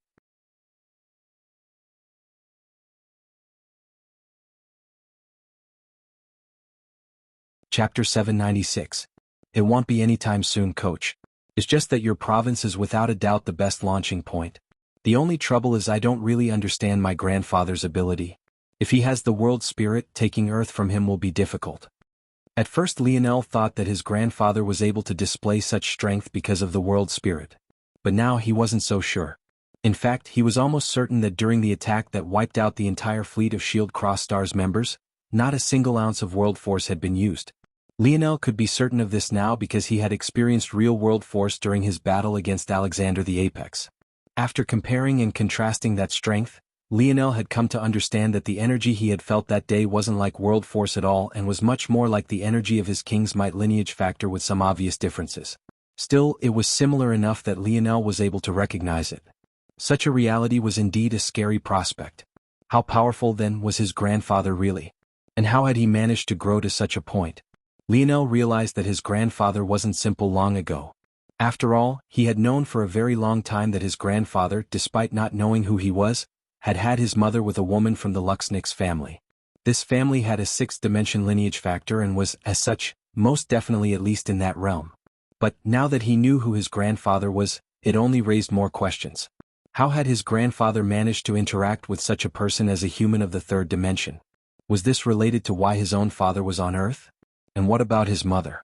Was her disappearance related to matters of this story? Ichim? Your grandfather doesn't have the world spirit. Your mother does. Lionel, who had practically been mumbling to himself, suddenly snapped his head upward. What? At first Lionel was shocked by the news, then the fact Coach Owen knew this at all. Then, Lionel remembered how much Coach Owen knew about himself, even down to the true origins of his father. If Lionel recalled correctly, Coach Owen had even commented on his father's vomit brew more than once before, clearly pointing toward something quite important about it in hindsight. In a lot of ways, knowing these things was just as if not more impressive than knowing his mother had the world spirit. Clearly Coach Owen's standing on Earth was not small. Or it could be that his relationship with his father was truly very close. Now Lionel realized he truly never had a chance at it. If his mother gained the world spirit even before he was born, how could he ever had had a chance at a piece of it? And he was definitely not going to snatch it from the woman who gave birth to him. Lionel took a deep breath and organized his thoughts.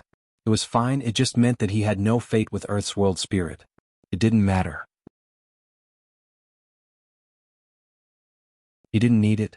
When Lionel recollected his focus, he spoke to his coach for an hour more before finally sending him back to Earth. You're insane. Lionel listened with a smile as Aina practically talked his ear off. Ever since he had revealed his plans to her, she had reacted like this. He didn't blame her. After all, they had gone from having the abode setting all to themselves to suddenly having to share it with two not particularly mentally stable people. At that moment, the couple walked hand in hand, soon reaching the depths of Founding Peak. Today was the day they were meant to set off for the gathering. Yet, while everyone else seemed tense, the two of them were still chatting as though the world wasn't collapsing around them. It's just called a calculated risk. Aina rolled her eyes. Candle and Vice were helping me in the kitchen yesterday, and do you know what happened? Lionel coughed awkwardly. The meal came out great? It did indeed come out great. He practically inhaled it all like he always did with Aina's cooking. She was simply too good and was even getting better every day, something he hadn't thought would be possible. Aina gave him a sidelong glare. Candle was shocked by the beast corpse and ended up stabbing it with a knife a few dozen times before we even got a chance to clean the carcass. There was blood and guts everywhere. Lionel blinked innocently. Sounds like she did a good job tenderizing the meat. Aina's glare became sharper. That's just the start of it. I told Vice to boil some water, I even told him how much water to use, which pot to pick, and what temperature to put it on. But the moment the water started bubbling, he panicked and froze everything. No harm, no foul, right? Lionel forced a grin. Unfortunately, Aina's glare only became more intense. I shattered the spatial lock around myself on instinct, but that only made him panic more. He ended up sending the boiling water flying toward Candle. And of course, Candle reflected it back, making the scalding water go everywhere. Lionel coughed. He had been focusing on training and hadn't been anywhere near the kitchen.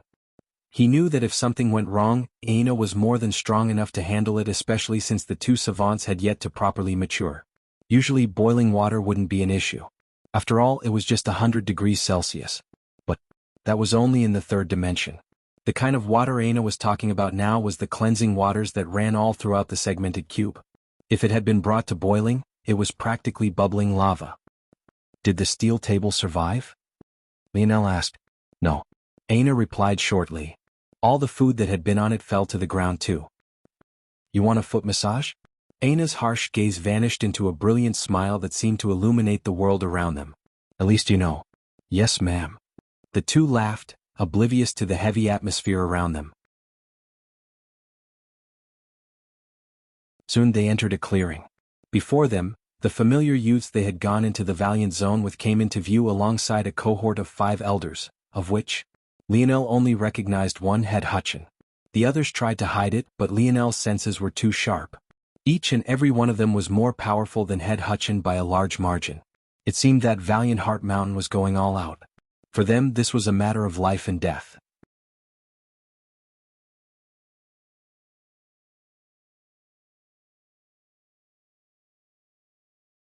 Chapter 797. Lionel sat in silent meditation, his legs crossed. To his side, Aina rested her cheek on his shoulder, her eyes in a peaceful state of closure. The ship they both sat within moved silently through the depths of space, but not a single person seemed apt to say a word. The silence weighed heavily and seemed to be anchored by the 4 elders that followed after Head Hutchin. Of course, there was another hidden layer beneath this. The youths that followed couldn't help but steal glances at Aina. But this time, it only had a small part to do with her beauty, especially since she wore her mask, covering her enchanting expression. Rather, The true reason behind their sporadic glances was because of a deeply ingrained inferiority that had been marked into their soul during their zone entry. Shockingly enough, though, there were even some youths who hadn't participated that had this same look in their eye. Valiant Heart had brought along a bit over 24 youths. The number that would survive this was unknown, but they all seemed to look toward Aina as though she was their light of hope. The truth of it all made Lionel's lip curl into a smile. It seemed that he had made an excellent choice in Queen. Though she tried to hide it, it had taken Aina a long recovery period to feel as though she could battle again. Maybe even now she wasn't quite back to 100%. But, with Lionel's support and help from her resources, she was quickly recovering. Unfortunately, Valiant Heart didn't have the luxury of pushing back the date any further. The result was a lot of their geniuses being stuck at about 70 to 80% recovered. In this sort of ironic situation, while all the youths looked toward Aina as their light of hope, Head Hutchin and the 4 mysterious elders who followed after him kept looking toward Lionel. The next 3 days seemed to be a constant state of silence. Other than food apparently prepared ahead of time by Magneral personally, there was no other break in it. Everyone seemed to be priming themselves for a life-and-death battle. It was on the 4th day that Lionel sensed the ship slow. It was only a fraction and was imperceptible to most. But it was more than enough for him to open his eyes, a dull glow shimmering within. Lionel suddenly felt his primitive instincts tingling at his nerves. It seems that this matter won't be as simple as I thought it would be. After awakening King's Might, Lionel was more sensitive in several facets, including this one. He immediately put up his guard, his heart pounding with a faint excitement. This was it. This would be the first of his steps toward his true goal. All his life, everyone had always told him that the moment he truly gained something he wanted to fight for, he would become a monster. It was about time he found out if this was true. With a flash, the ship appeared above a large planet. At a glance, Lionel could tell that it was easily 1,000-fold larger than Earth.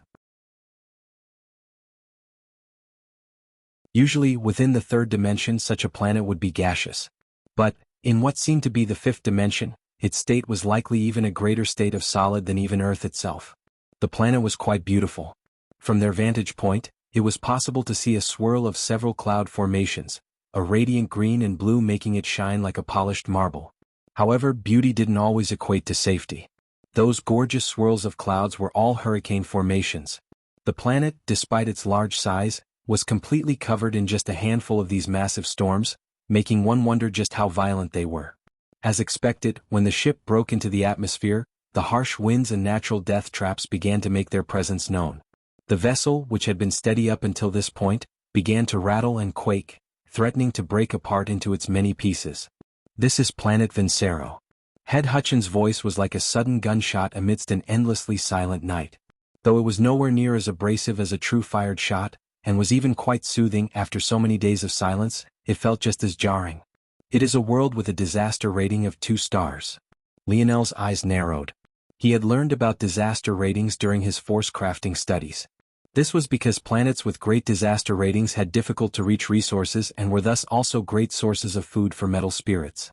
Of course, disaster rating worlds were also mentioned by the overeating hazard chapter his father had left behind.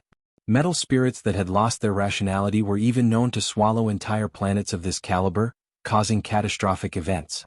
This aside, a disaster rating of 1 star had death traps that could even swallow someone a half-step into the 5th dimension.